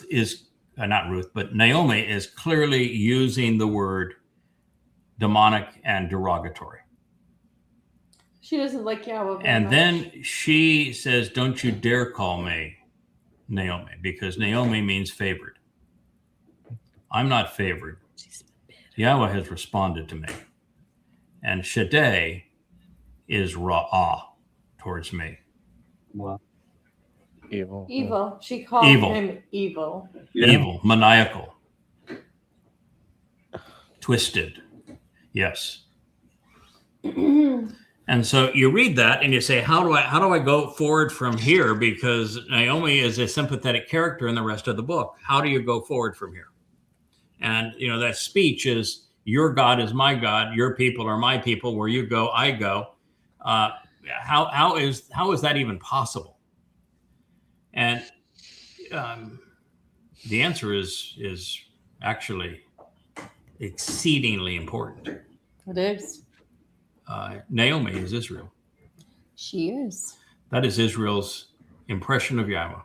They view Yahweh as evil. That's why they raised his name. That's why they don't use his name. That's why they wrote over his Torah with the Talmud. That's why they replaced Yahud with Jew. It's why the religion of Judaism exists instead of the covenant. During the Holocaust, they held a trial, put God on trial. They view God as evil. Absolutely. That's why they have a Hashem that they have crafted in their own image. Mm-hmm. She is Israel. And rather than Ruth converting to Judaism, as the rabbis say, Ruth destroys Judaism. She's the antidote for Judaism. Mm-hmm. She resolves this horrible attitude of Israel. She fixes Ruth. Ruth actually becomes a sympathetic character again. Naomi becomes Naomi again, favorite and delightful. But it's because Ruth fixes Naomi. Just as the job of Ruth ultimately is to deliver the Redeemer, she fixes Israel. That's the underlining theme of the whole book. And she realizes, just like Deborah before, Deborah, who I don't think was married. I think that it's misinterpreted, and I think Barak was actually her main dude. Whether they're married or not, it's irrelevant. But they were a team. Deborah, very strong, bright woman, but she knew she wasn't going to get her done alone. So she partnered with a man. Ruth, exactly the same thing. And so it's Ruth partnering with Boaz that saves Israel. Now, if I were Yahweh, I think I would have put Ruth's name on the column on the temple. But that wasn't God's choice. He did put Boaz's there. But they are a team. And Ruth didn't convert to Judaism. She converted Naomi out of Judaism and into the covenant. I have just one last thing to say to Naomi and who she represents. Yes. Which are my people. Yeah. Yehuda. And that is this. If you want to keep your Hashem and your Adonai, you will die in that. Absolutely. You'll remain Mara, which Naomi says, you can't call me favored because I am Mara. Mm-hmm. She was still in the bitterness of the Exodus and the waters of Meribah. That's where she still was. That's where Israel still is. Mm-hmm. That's why we have to have the time of troubles for them to stop trusting Judaism and their politicians and their IDF and the like. But Israel's still there. The Jews are still there. They're still Mara, just as Mara. Yeah. Embittered. Mm-hmm. Mara. Childish, moronic children Rebellious. who have made a god after their own image. Yeah, and it's horrifying. They're like every other religious group. They made their own god in their image. Hashem is their rabbinical god. You have furthermore conceived every single religion that would come back to bite you in the tuchus, to murder you, to rape you, to pillage you, including Islam, Christianity. Yes. And God knows what else. Oh, yeah. So the Jews created not only Judaism, but Christianity and Islam, and played a very significant role in the creation of Marxism, each of the doctrines that are destroying them today. And atheism, which is a religion. The world will come crashing in around you for you to realize that what you have done is so vile and disgusting that it will hurt. On the other side of this, there's one way out. Just one. Yeah, there is one way out. Few will take it, however, but we're going to continue to share it. And I think this story of Leah at the well and Ruth, your people, my people, your God, my God, where you go, I go, is just a marvelous way of encouraging everyone to follow. Ruth is an exemplar. Many times she is referred to as a witness, but it's a witness by example, and a lot of times that example is tough. I can tell you what Ruth would say if she were sitting in this chair right now. And she is. She is. Yisrael, who's your daddy? Yeah, who's your daddy? Yeah, who's your daddy? Yeah, she knows who her daddy is, but you don't know who your daddy is at Israel. And that's the meaning of Coach of Moab is who's your daddy. But it's amazing too that the Ruth, the woman from Moab, which is related, of course, to Israel, and she would end up marrying the man from Edom, and that's Yaakov's twin brother. So we are going to bring the whole house together, even though it's got some incest and it's got some family deceit and treachery in the midst of it. But we're going to figure out a way to bring it all together. God's got a fixer, and I'm sure we're going to have a talk one of these days and say, all right, yeah, I mean, I get that you needed a fixer, but. Maybe there's like most toolboxes have a bunch of tools. You don't just have a hammer. You got saws and chisels and screwdrivers and the like. You ever considered using a different tool? Next time you need a damn boat. I know the answer to this. I absolutely know the answer to this. And the answer to this is that there's a certain reliability with certain tools. Oh, of course. Yeah. Familiar. I like that tool. It worked really well the last time. Why should I change it? Exactly. Yeah, that tool works functions really well. Yeah. Put that tool out, built a damn boat, and resolved an Osama man. Oh man, I lost complete track of and control of my son. That man, he fixed him. Oh, my people had rejected my son, rejected my name, denied everything I had told them. Sent them back in and got her resolved. Okay, so if maybe it's just a flashlight is the tool that he is using in there, but if the flashlight worked, keep on using the flashlight, I guess. Good analogy. Yeah. Look at the Swiss Army knife. You have all these different Swiss knife. A multi-tool. Right. Corkscrew. Also, I think that the single tool that he deploys is an Osama. If the soul is an he likes the soul. It's an interesting soul. I always tell my wife that, and she gets frustrated with me sometimes. You go to the same restaurants, you order the same meal, and I say, yep, it's I like routine. I'm sticking with the same wife, the same house, Same dogs. This is my life. I like my life, and I just don't see any reason to mix it up.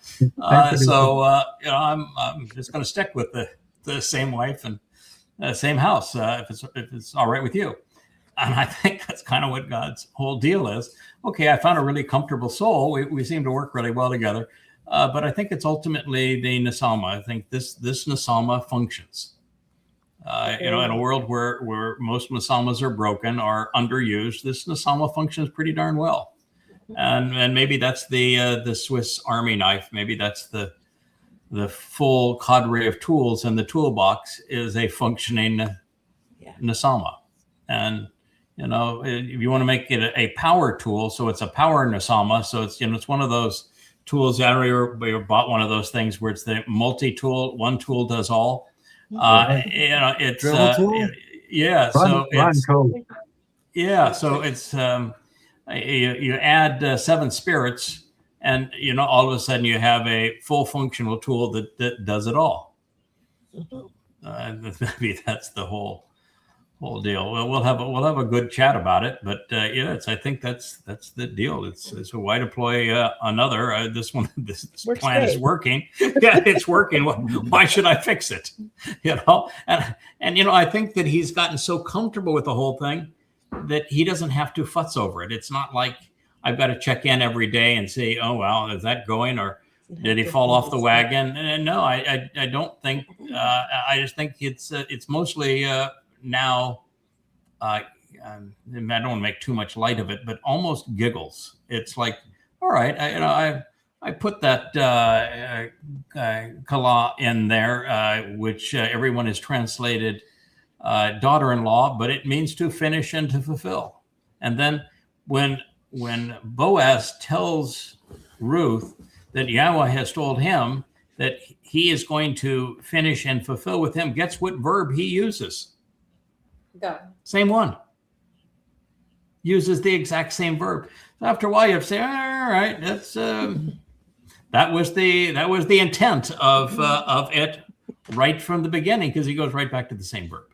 Yeah. And of course, this time they don't translate it as daughter-in-law. This time they translate it as finish and complete. Yahweh is going to finish, but it's Yahweh is going to finish and complete your work. Isn't that interesting? He doesn't say he's going to finish and complete his work. That means that he's chosen, I'm going to work with you. I know what your job is, and we're going to get her done. It's an important job. If it ain't broke. It ain't broke. It ain't broke. God says, don't fix it. All right. Well, I do, since it is 15 minutes prior to us having done 2 hours. I would never feel like we have done our job. We're going to read some Torah, sir. We're going to read. We're going to read a little. We're going to read a little Torah, if y'all don't mind, just so that we can go through the rest of our Shabbat, knowing that we didn't just talk Torah. And talking Torah is a good thing, because what we have done is we've explored the insights that Yahweh has shared with us that are pertinent to us and to His people at this time. It tells us how our God is working with us and through us, and what He's trying to achieve with His people as a result of this.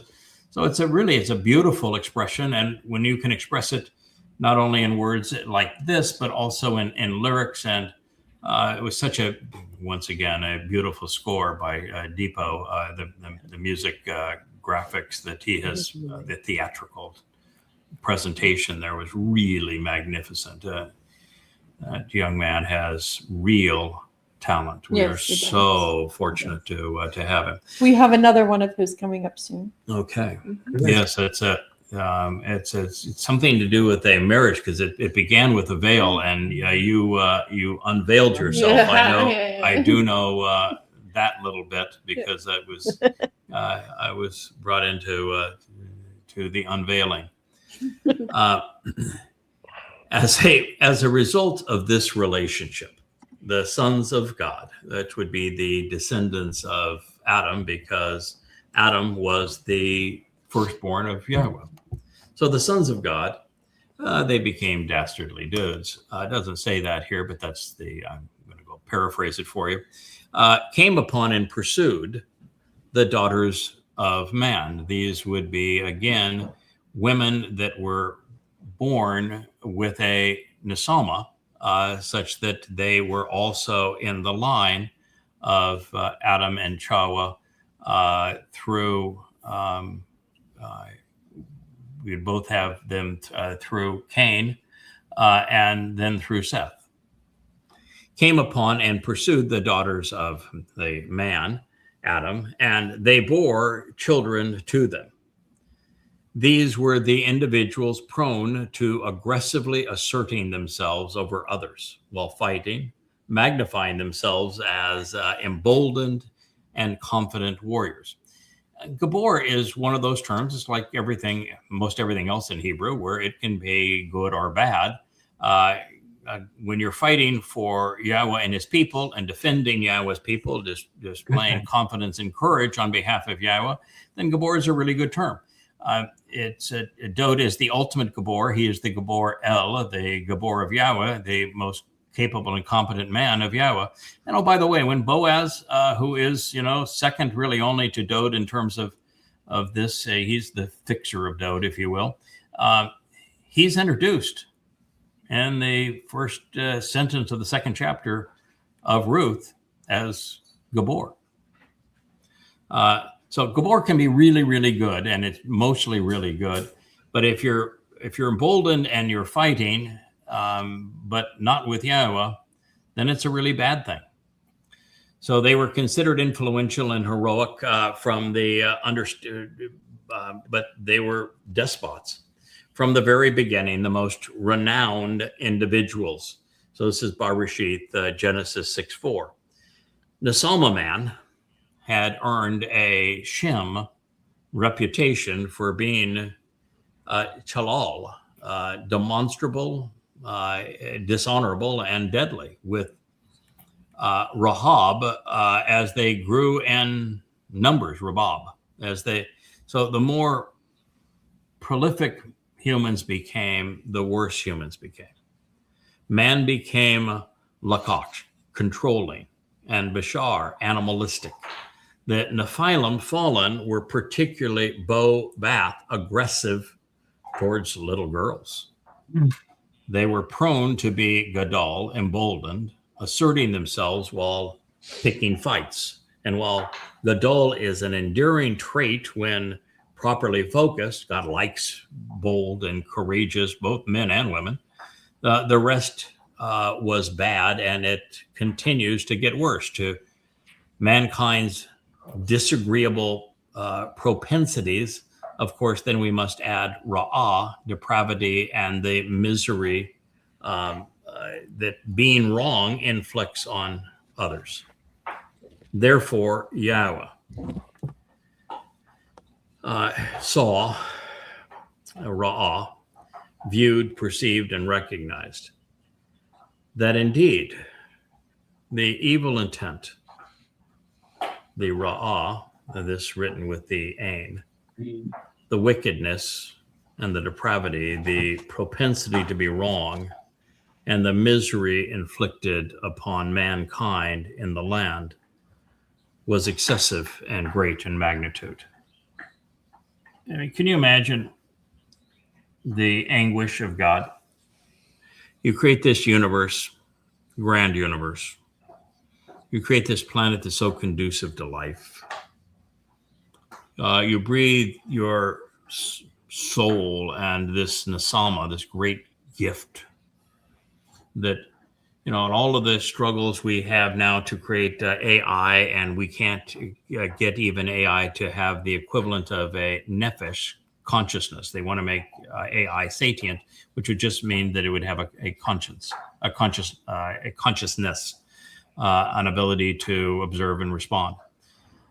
And that's nothing compared to the nesama, which is the ability to think, the ability to exercise good judgment, the ability to be moral. And so God is saying that I gave that to you, and I gave you this perfect, beautiful planet conducive to life, and I tried to engage with you, and it just didn't work out. And when I escorted you out of the protective enclosure, the kennel, if you will, so that you could have some life experiences and see if you could develop and grow and show yourself to be interesting and reliable and worthy. You became a mess. The more of you there were, the worse the mess became. Now what do you do? I created this life form for companionship, to enjoy sharing and exploring this universe with. And the lot of you have just become miserable. I regret having created you. And the more of you there are, the worse you became. And if we continue with this, it's just going to be an utter, unmitigated disaster. So, mankind became universally evil. And so mankind in the land was excessive, great in magnitude and quantity. In addition, every inclination, every predisposition, perspective, propensity, proclivity, and preoccupation of man, and his thoughts, his plans, his plots, his purposes, his musings and desires, his judgment and his motivations were exclusively raw. An indictment. Oh my. And so obviously the human experiment failed. Complete and utter catastrophe. It's literally a total and complete failure.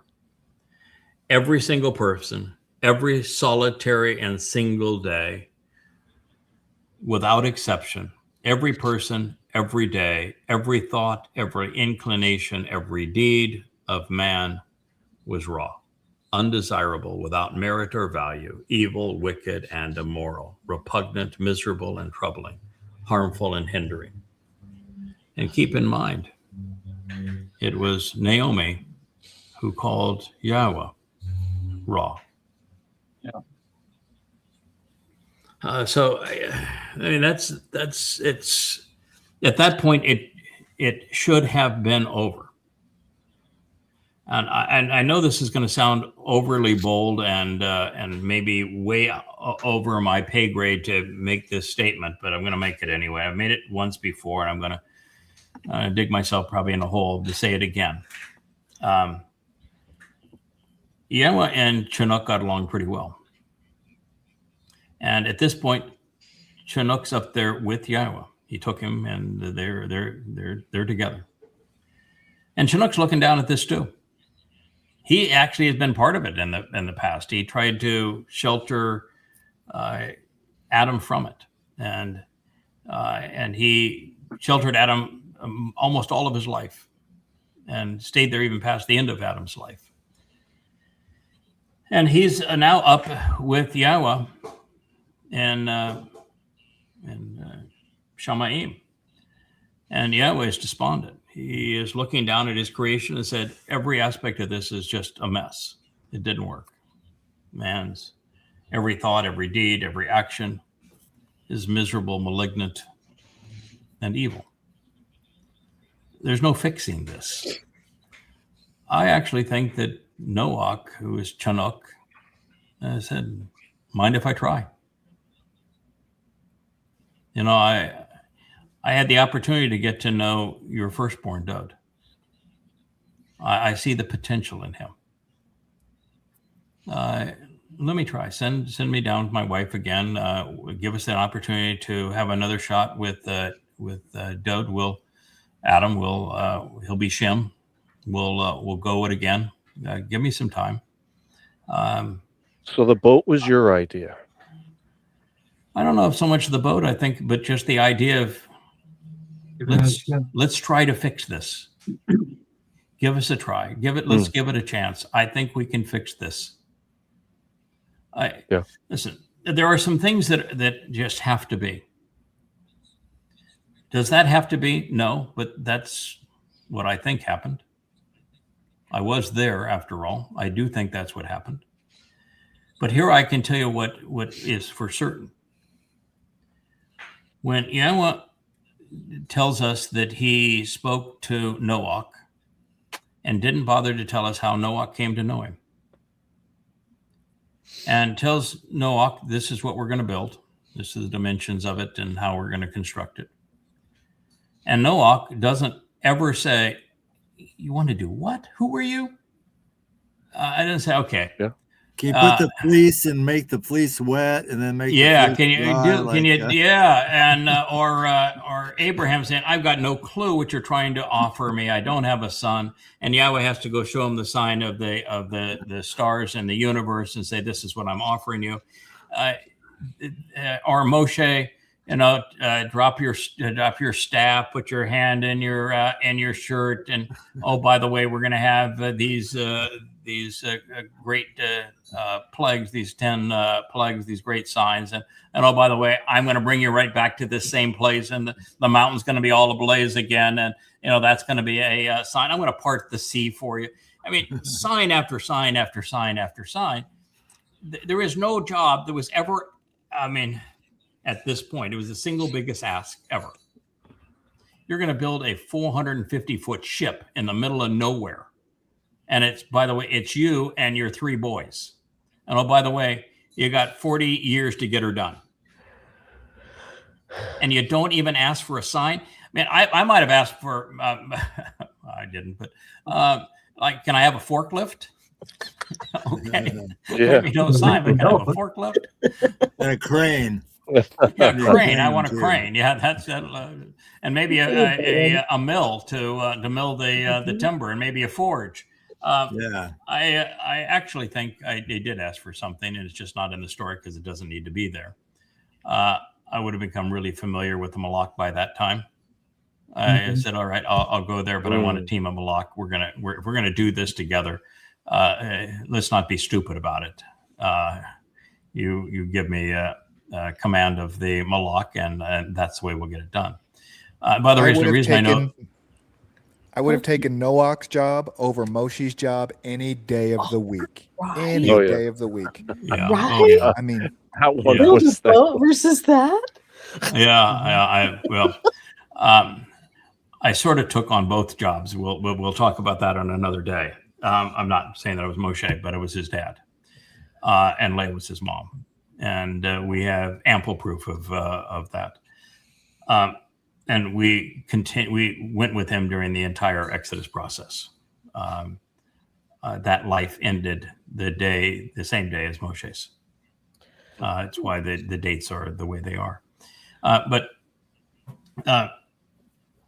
when you realize that there is not a single request for a sign, they obviously had a really good relationship. They knew each other real well. And what Noach was asked to do, quite frankly, was impossible. A man with his 3 boys can't build a 450-foot ship of that size. Not without, you need scaffolding and cranes and lifts and glue lambs and pitch and bolts that would have to be forged and metallurgy. It's not possible.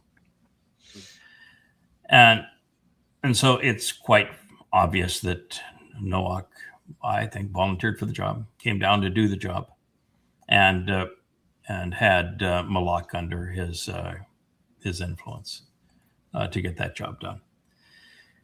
And I just think it's one of the great signs. And what Yahweh ultimately says is, because of what you've done here, you serve as the exemplar of the covenant. As a matter of fact, you are the covenant. And God is really impressed with what they achieved. And it's not just that this is the sign of the covenant. You are the covenant. You have established the covenant. The covenant wasn't possible until you did this. And I think maybe that's the place where the relationship just changed.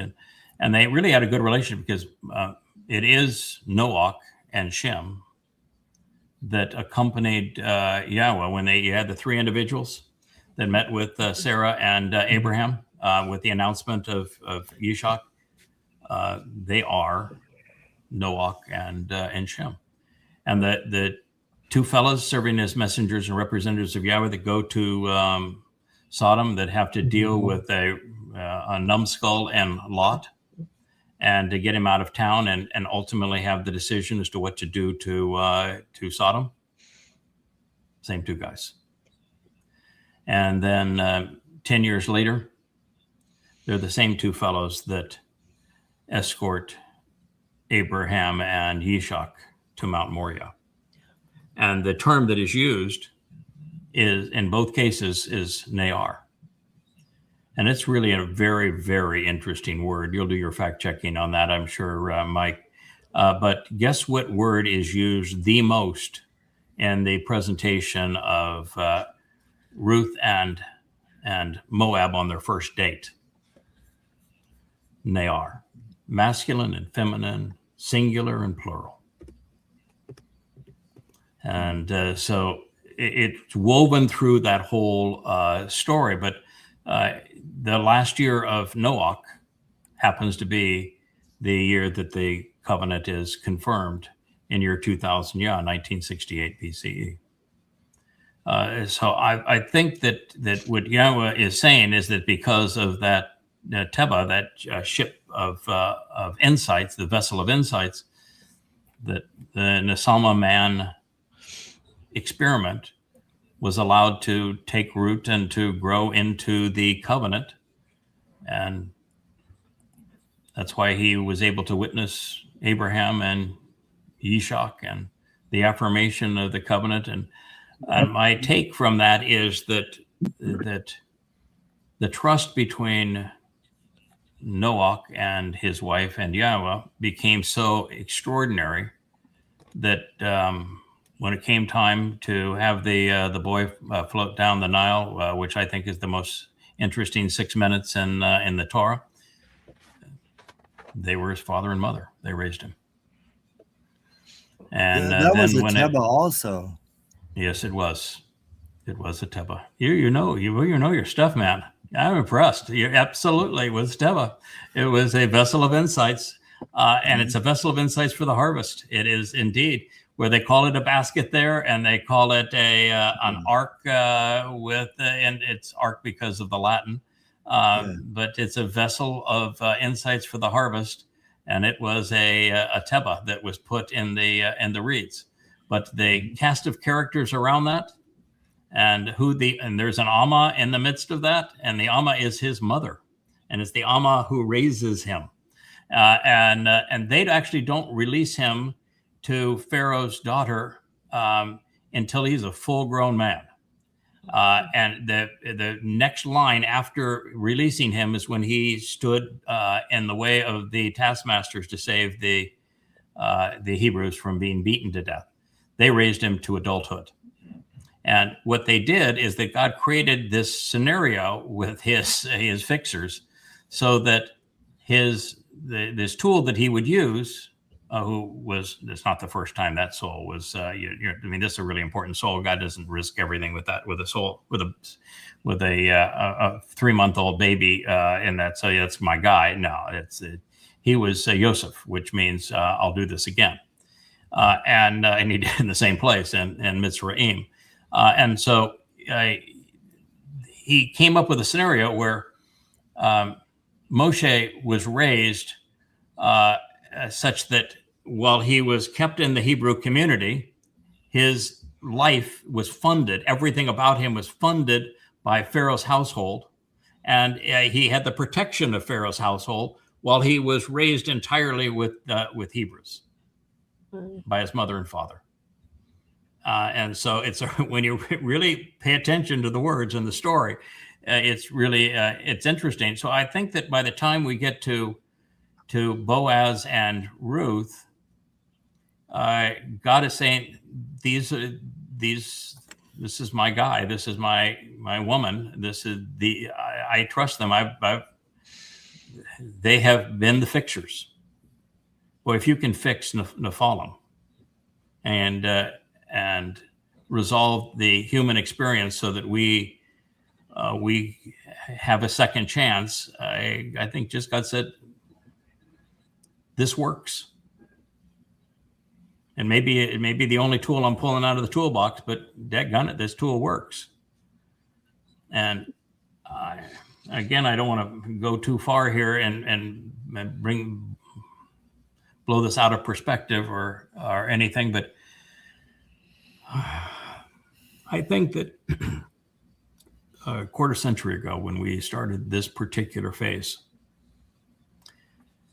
that it was the biggest challenge of all. We had 32 years, and no one knew Yahweh's name. No one knew his son. Religions had robbed everything from him. There wasn't anybody conveying the actual words that he spoke. No one explaining them.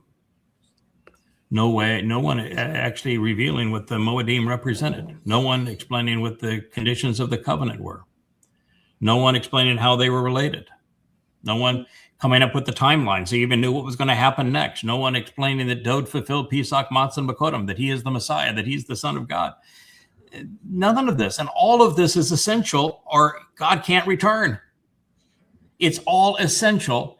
And he goes to the same dude that he's worked with so many times before and said, this is what I want done.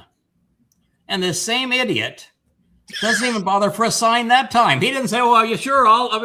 Maybe, but prove it. Give me a sign. He stays true to exactly who he's been all the way through. He didn't ask for any damn sign. What? No, he says, okay, what you're asking me to do, of course, is impossible, but my sense is you know that already. So I'm here's some things we're going to need to work out. He said, oh, yeah, okay, well, then reach in your pocket. We've made this deal about a long time ago. And what I didn't know at the time, that the 91st Mizmor and that all of the Mizmor were written. Boy, this sounds. I keep on putting myself in a position where I'm going to be attacked for making big claims, but this is just the way it's played out. Yes. I don't think Dod wrote any of his Mizmor until he was 60 years old. Mm. And I think I wrote the Mashal about how a mother and father care for a son on behalf of Dod. And how I taught him to write.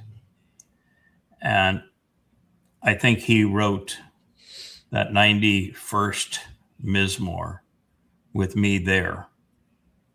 And we were talking about how this would play out again. And I think when he wrote the 22nd Mizmor, we were there. And we were talking about how that was going to play out, and we'd be with him every step of the way. So what you're going to write now is really, really painful. But you're not going to be alone. I'll go into hell with you, pal. We'll do this together. And so I think that's the relationship that God has. It's like God's projecting himself and saying, I'm going to make certain that he has what he needs. He needs a father, a human father. So I think I was there. I think that very psalm that I pulled out of my pocket, it wasn't my handwriting, but I taught my son how to write it. I was there when he wrote it. So, you once said, Will, that what we're dealing with is memories that are flooding back. Yeah, that's where we are. Yeah, for sure. So you're in the Leah seat there, Perry. We've talked about a lot of things. This is pretty bold statements on this program. What do you think, pal? Well, I totally agree with your perspective on all this. And as covenant members,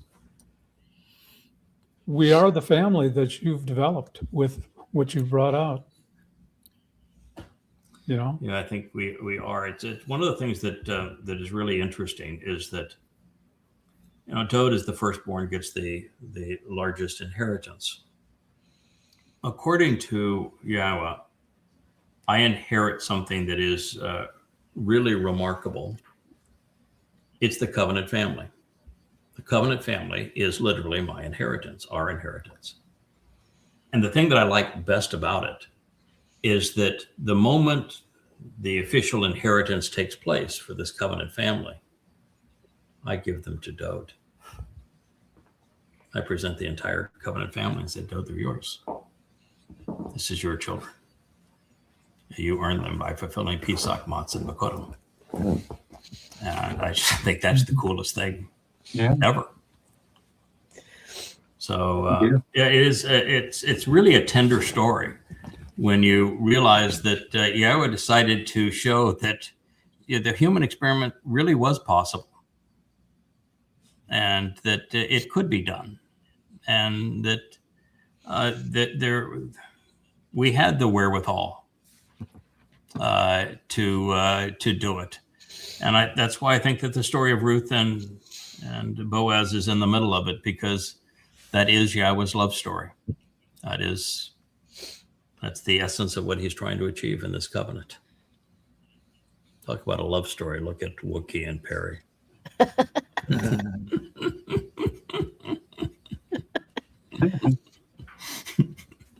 He's mine. I love him, you know. It's a dog's life. So, yeah, it's an amazing experience. And, if somebody wants to challenge that and say, I don't think that's the case, well, then I would encourage you to translate 40,000 pages and write your insights down and see how they stand up to the test of time. And I'd like you to tell the world where we are in this test of time and who the players are. And I want you to make 1,000 predictions about what's going to happen and see what percentage of them comes right, because in predicting what's going to occur, I'm 1,000 for 1,000. I don't suspect that happened by accident.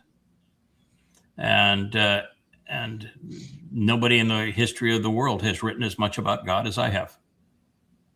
No one has presented as many unique insights about God as I have. I don't think that's by accident.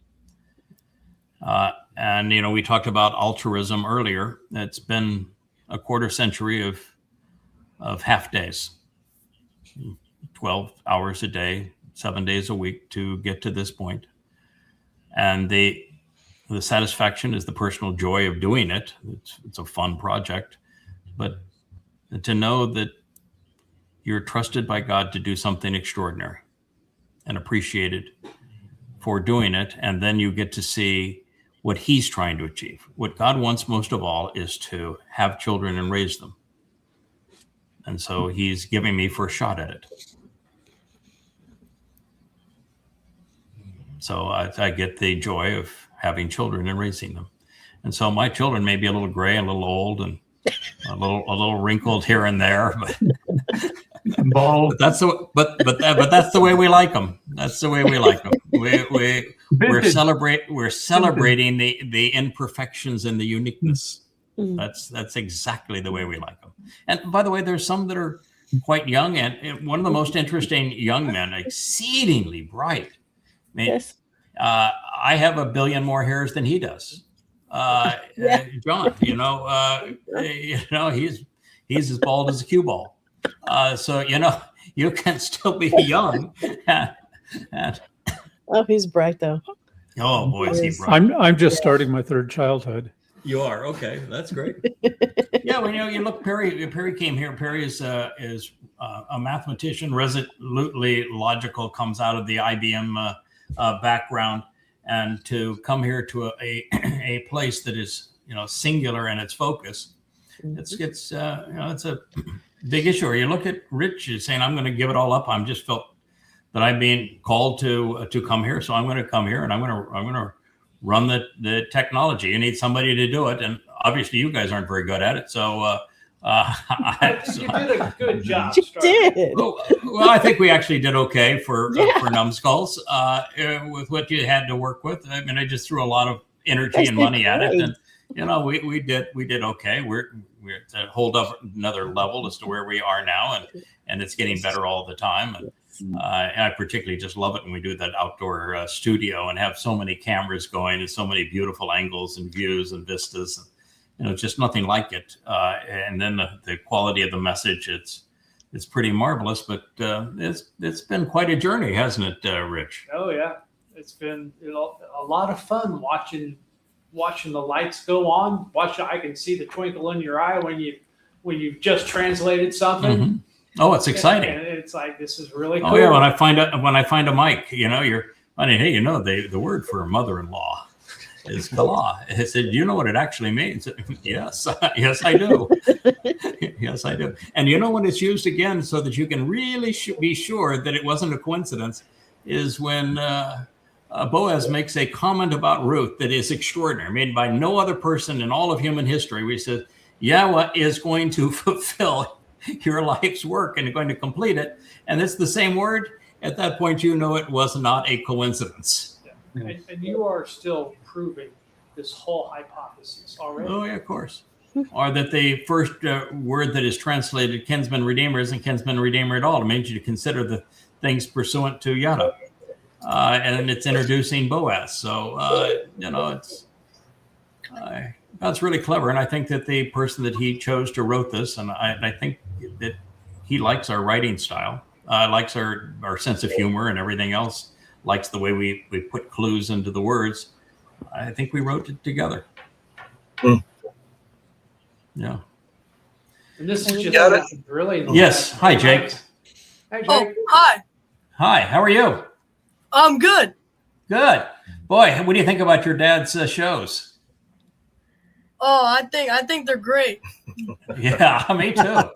I think they're absolutely great. Yeah, he forgot to tell me to put the headset on, though. Yeah, we made a mistake. I made a mistake. That was his fault. And he did a whole episode without the headphones. Oh yeah, the take two. What happened was I put the headphones on. He had taken it out earlier in the day to plug it into a speaker. I didn't know he did that. I did the whole take two. There was no sound for the take two. We were going in the wrong direction fast. Yeah, I can tell you, Jake, that we have done maybe 30 shows where for a portion of the show we didn't have any audio or the audio was wrong. And a lot of the times it's actually Microsoft working against us. Microsoft wants to control everything. And no matter how many times you say, no, we don't want to use your speakers. We don't want to use your camera. We don't want to use your software.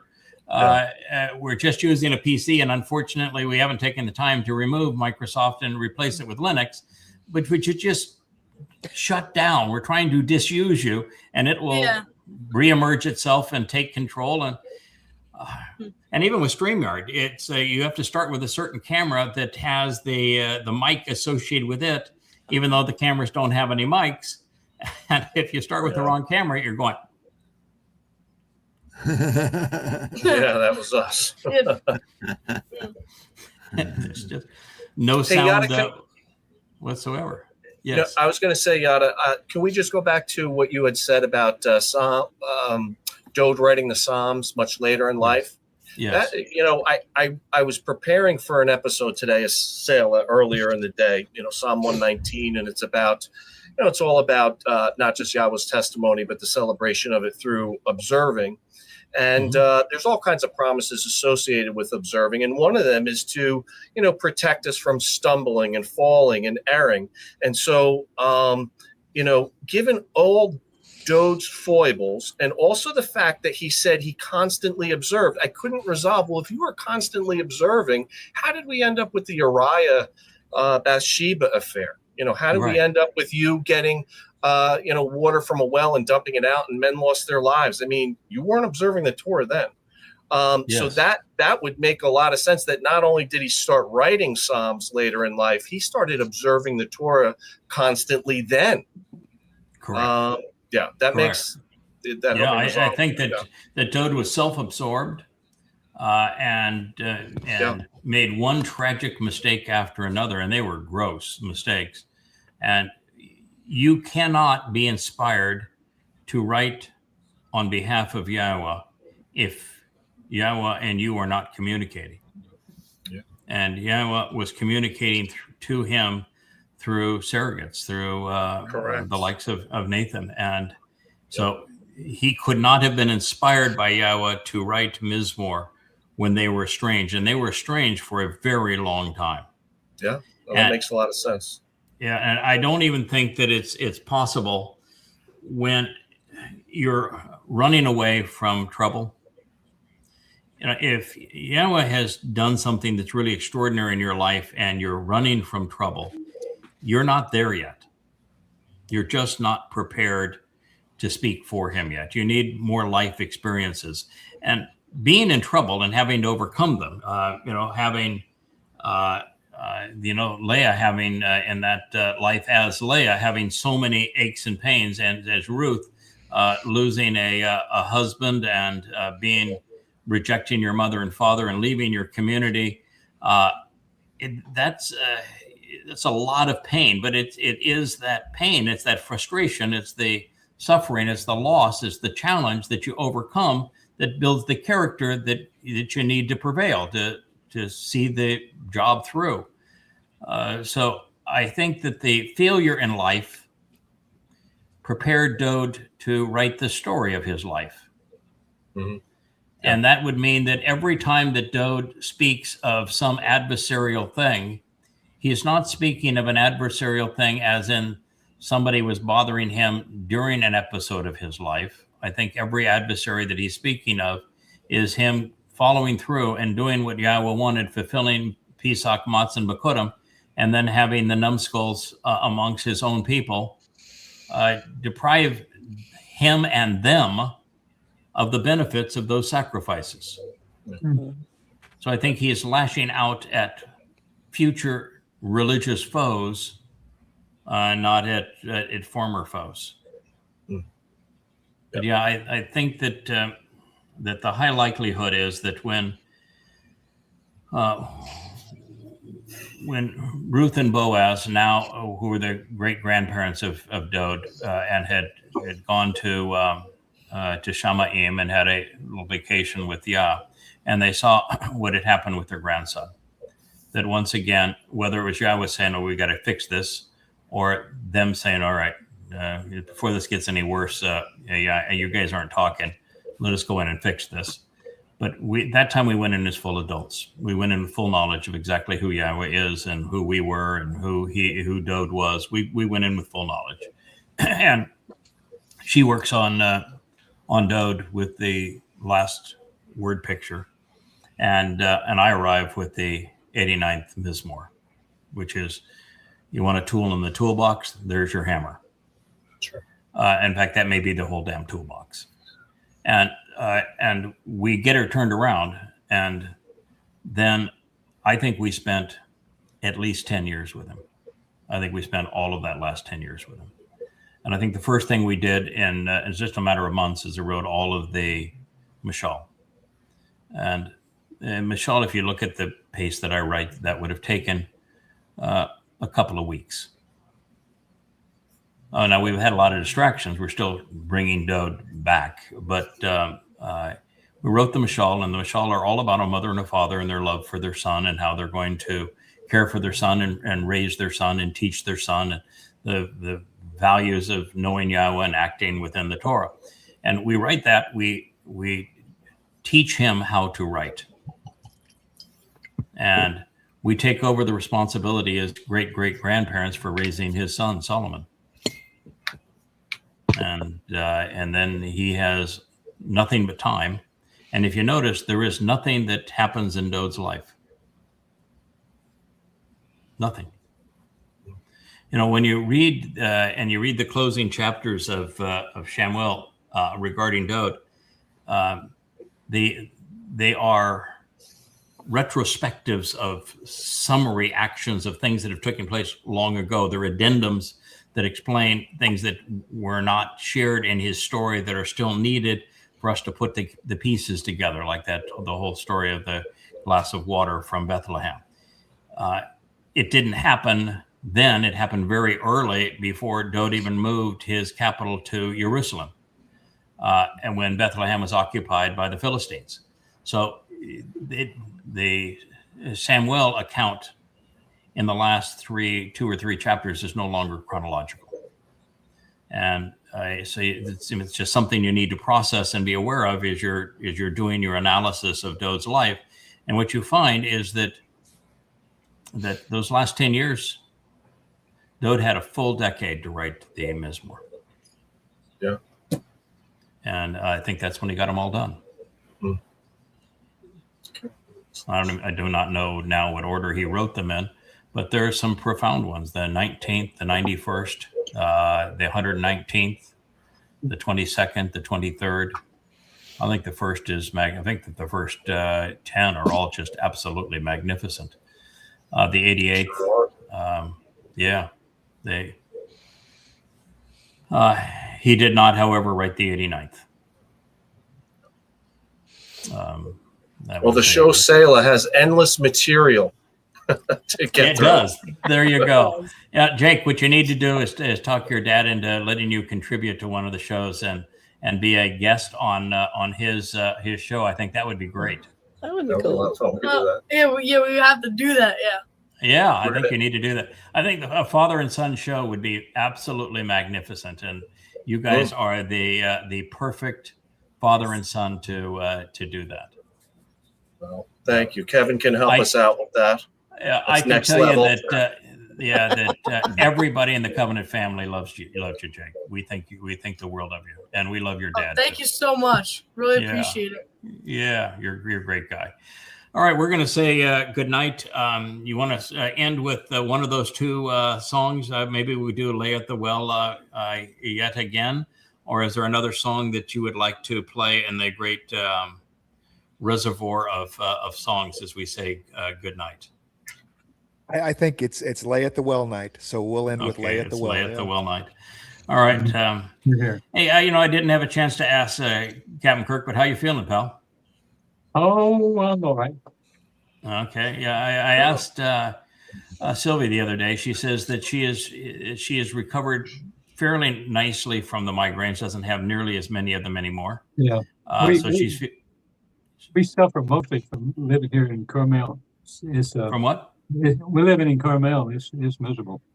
It's overcast so much. Yeah, it affects our sinuses. We really battle. We're looking at where we can go. Yeah, I can recommend a place. I think Perry's here, Rich is here, Leia's here, Wookie is here, Kara, Asher.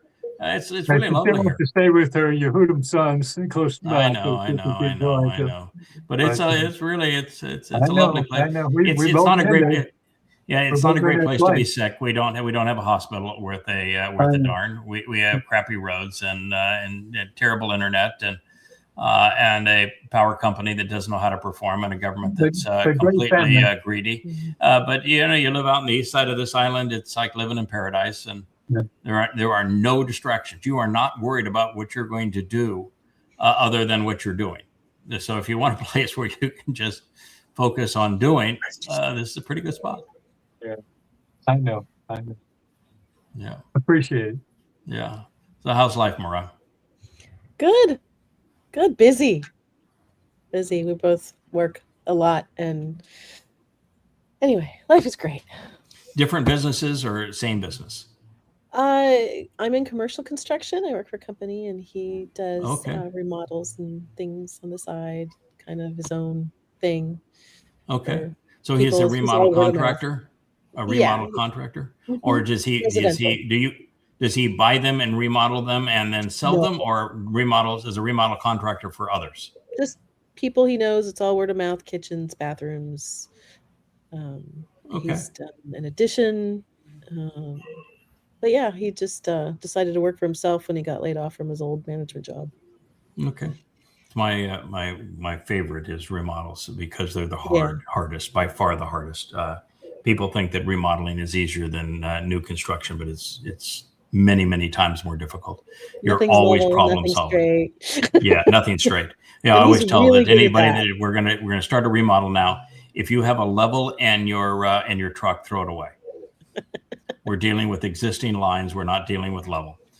He's really good at sort of finding that middle sort of. Yeah, that's what we do. Yeah, it's all compromises. It's all compromises. You make her work. But I love remodeling for that reason, because it's just a marvelous experience in problem solving. And you work for a large construction company? Middle size. I think we have less than 50 employees. Well, that's a lot of employees still. 10 years now. What kind of buildings for the most part?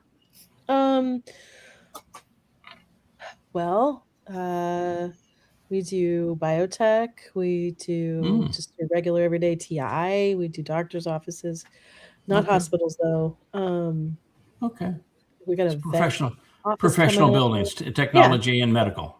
Okay. Yeah. It takes a skill set. Yeah. Some a lot of just regular everyday office TIs. Okay. That's kind of the bread and butter. Okay. So an artist, a contractor, and Mike, you were a musician when you came up, a drummer, and you work in Texas, and I think it's mostly technology, isn't it? I work at Texas Instruments. I'm an electrical well, that's technology. Engineer. Yeah. Okay. Yeah, you're electrical. So you are a full-fledged electrical engineer. Yeah. Wow. Yeah, we make chips. I'm working on DLP right now. Well, for the past 30 years, digital light processing, digital micro mirror device. You can look it up online if you want to read about it. Well, if you look at Texas Instruments, they invented the transistor, right? That became the basis of really all technology. Yeah, Bell Labs invented the transistor, but TI made it commercially successful.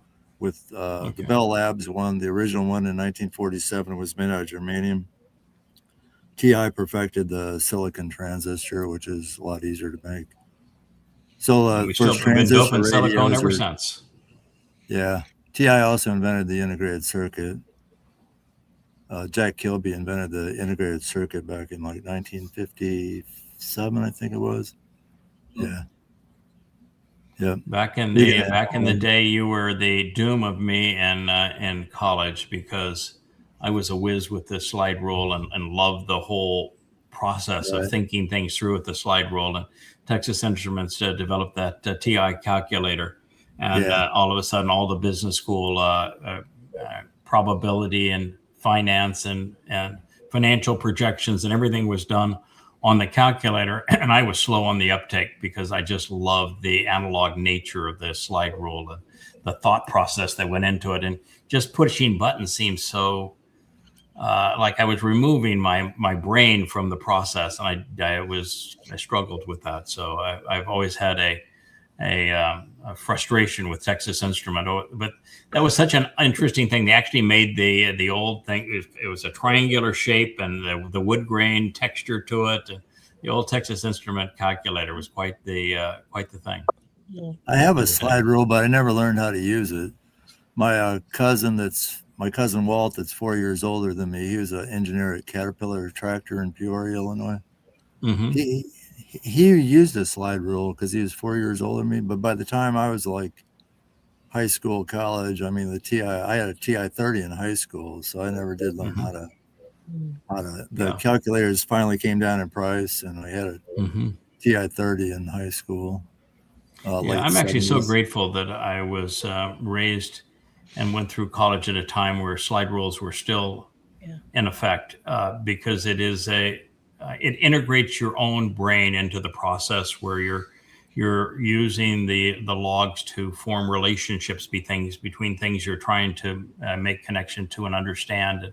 I just think it gives you a much better grasp of the process than you get from pushing buttons. Yeah. But we're way past that now. And what we learned is that the more time one spends with computers doing thinking for us, the dumber we become, with the exception of Jake over here.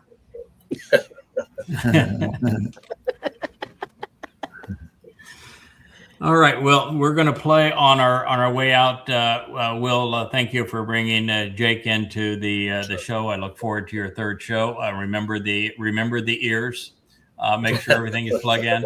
It's nothing wrong with the test, and I would include Jake in a show. We'll have to do that soon. Yeah, he is such a bright young man, and he is just beloved by everyone. So I think it really would be a good thing to do. Thank you. Thank you. Thank you for joining us, Perry and Rich. Thank you for producing this. And so, my friend, my partner, the man who is now the glue of the Covenant family that keeps it all together. The man who says, I'm not altruistic. I'm doing this for myself. But But the devotion belies the claim, pal. But nonetheless, if that makes you feel better, we'll go with it. I can be very devoted to myself. Yes. Okay. Well, you have a very funny way of displaying it. Then that seems awfully altruistic to me. But is it really altruistic if you're doing it to please Yah and to demonstrate our value to Yah, to deliver what He wants done, and you know that He, no matter what you provide for Him, He manages to give a billion times back. And it's really interesting, as I was telling these stories of how I think we chit-chatted over issues that needed to be resolved over time, and I'm suggesting that we actually work them out together. Yahowah is not one to take credit for anything. Mm-hmm. He would much prefer to give credit for everything. So the fact that I'm talking about, we had a collaborative discussion. I said, "Hey, what do you think about this idea? I think we can salvage this." He's 100% of the energy, the power, the enablement of it. You're just providing a renta-nasalma to get it done. But he's still. He is the power behind it, and he doesn't want any credit for it, because that's not the purpose. That's not the purpose. You want, if you're going to have children, you want to credit your children, and it doesn't matter, if it's real children or you're mentoring people in your business or your life. You want them to achieve, and you want to credit them when they achieve, and that's the great happiness of the whole process. I watch you with John, our Gen Zer, and you can see that you're taking pride in what he's accomplishing. For my little part in it, I'm very happy with what they're putting on the table. Absolutely, very happy with what they're doing. Yeah, and I can see that you're thrilled because you're the trans guy for most of these songs. The songs don't get played until they go to the trans guy. That's right. Yeah, it's a little piece, but I should be my little part of it. Yeah. But you love your piece. I do, absolutely. Yeah. But in every community, to be modern, you've got to have a trans guy, and so absolutely, Kevin is our trans guy. You don't look trans, but no, he's the best trans guy. Kevin. I love him. Are we embarrassing you, Mariah? No, I'm just tired. It's my job to embarrass Kirk, but he's just not as much fun to embarrass these days. You get sick, and you get you can't pick on the guy that until he gets back on his game. I can't go pick on him anymore. So. Oh darn! Oh shoot! All right, let's close our program. Thank you very much for not making fun of my shirt. I actually like this one. Awesome. I might wear it. I might wear it again because I think I think that shirt is amazing. Oh, thank you, Jake. Cool. See, I knew I liked you, Jake. Yeah. You got to be comfortable with yourself to put on a shirt like this, right? Mm-hmm. Yeah. It's a little wild, but I think it's fun too. Great. I think you look great in it. It really pops, Get you a backwards hat and you'll be in business. Yeah. And for a guy that's 6,000 years old, I'm doing okay. You're keeping up with the fashion, all right. Yeah. I like the fact too on the vlog we are offering fashion criticism during the vlog with the the guy that was Kermit the Frog and Ernie and the guy that had his hat forward. So we thought, hey, that's pretty cool. So we are, we're full service in this regard. Let's play Lay at the Well. Good night, everyone. Good night. Shabbat shalom. Shabbat shalom.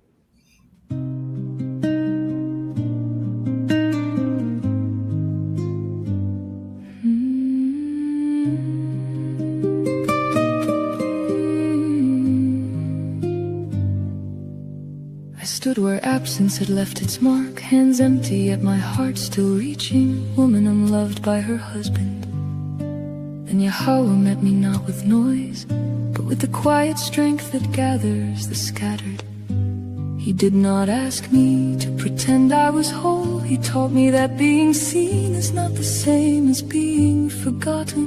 He showed me a home not built by the proud, but opened by truth, vulnerability, and a doorway beyond stones in the wall, a family beyond fear, oppression, and rebellion. So I became a witness of the way back, not by striving to shine, but by learning to trust the light, and by performative measures of action, by walking in covenant fruitfully.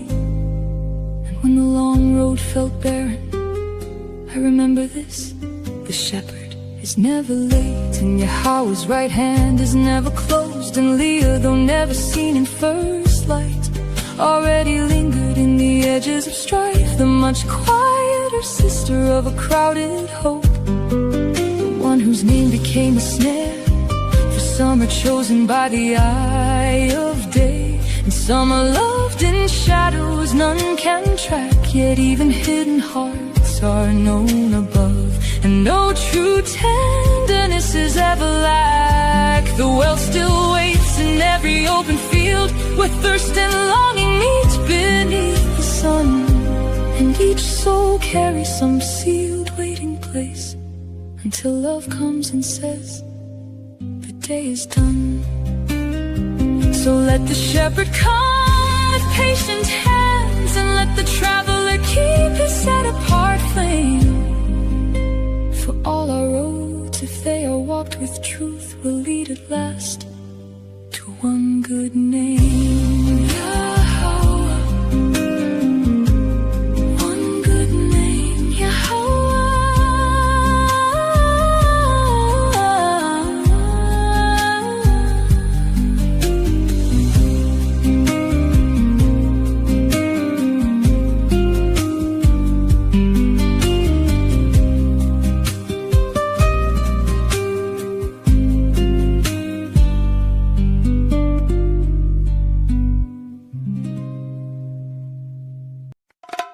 Shabbat, Shabbat, come home and rest. Shabbat, Shabbat, Yahowah's best. Lay down the weak, let your soul be free.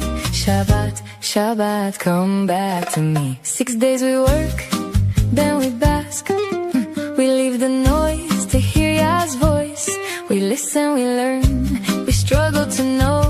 We walk with Yah through the mikre. Shabbat, Shabbat, come home and rest. Shabbat, Shabbat, Yahowah's best. Lay down the weak, let your soul be free. Shabbat, Shabbat, come back.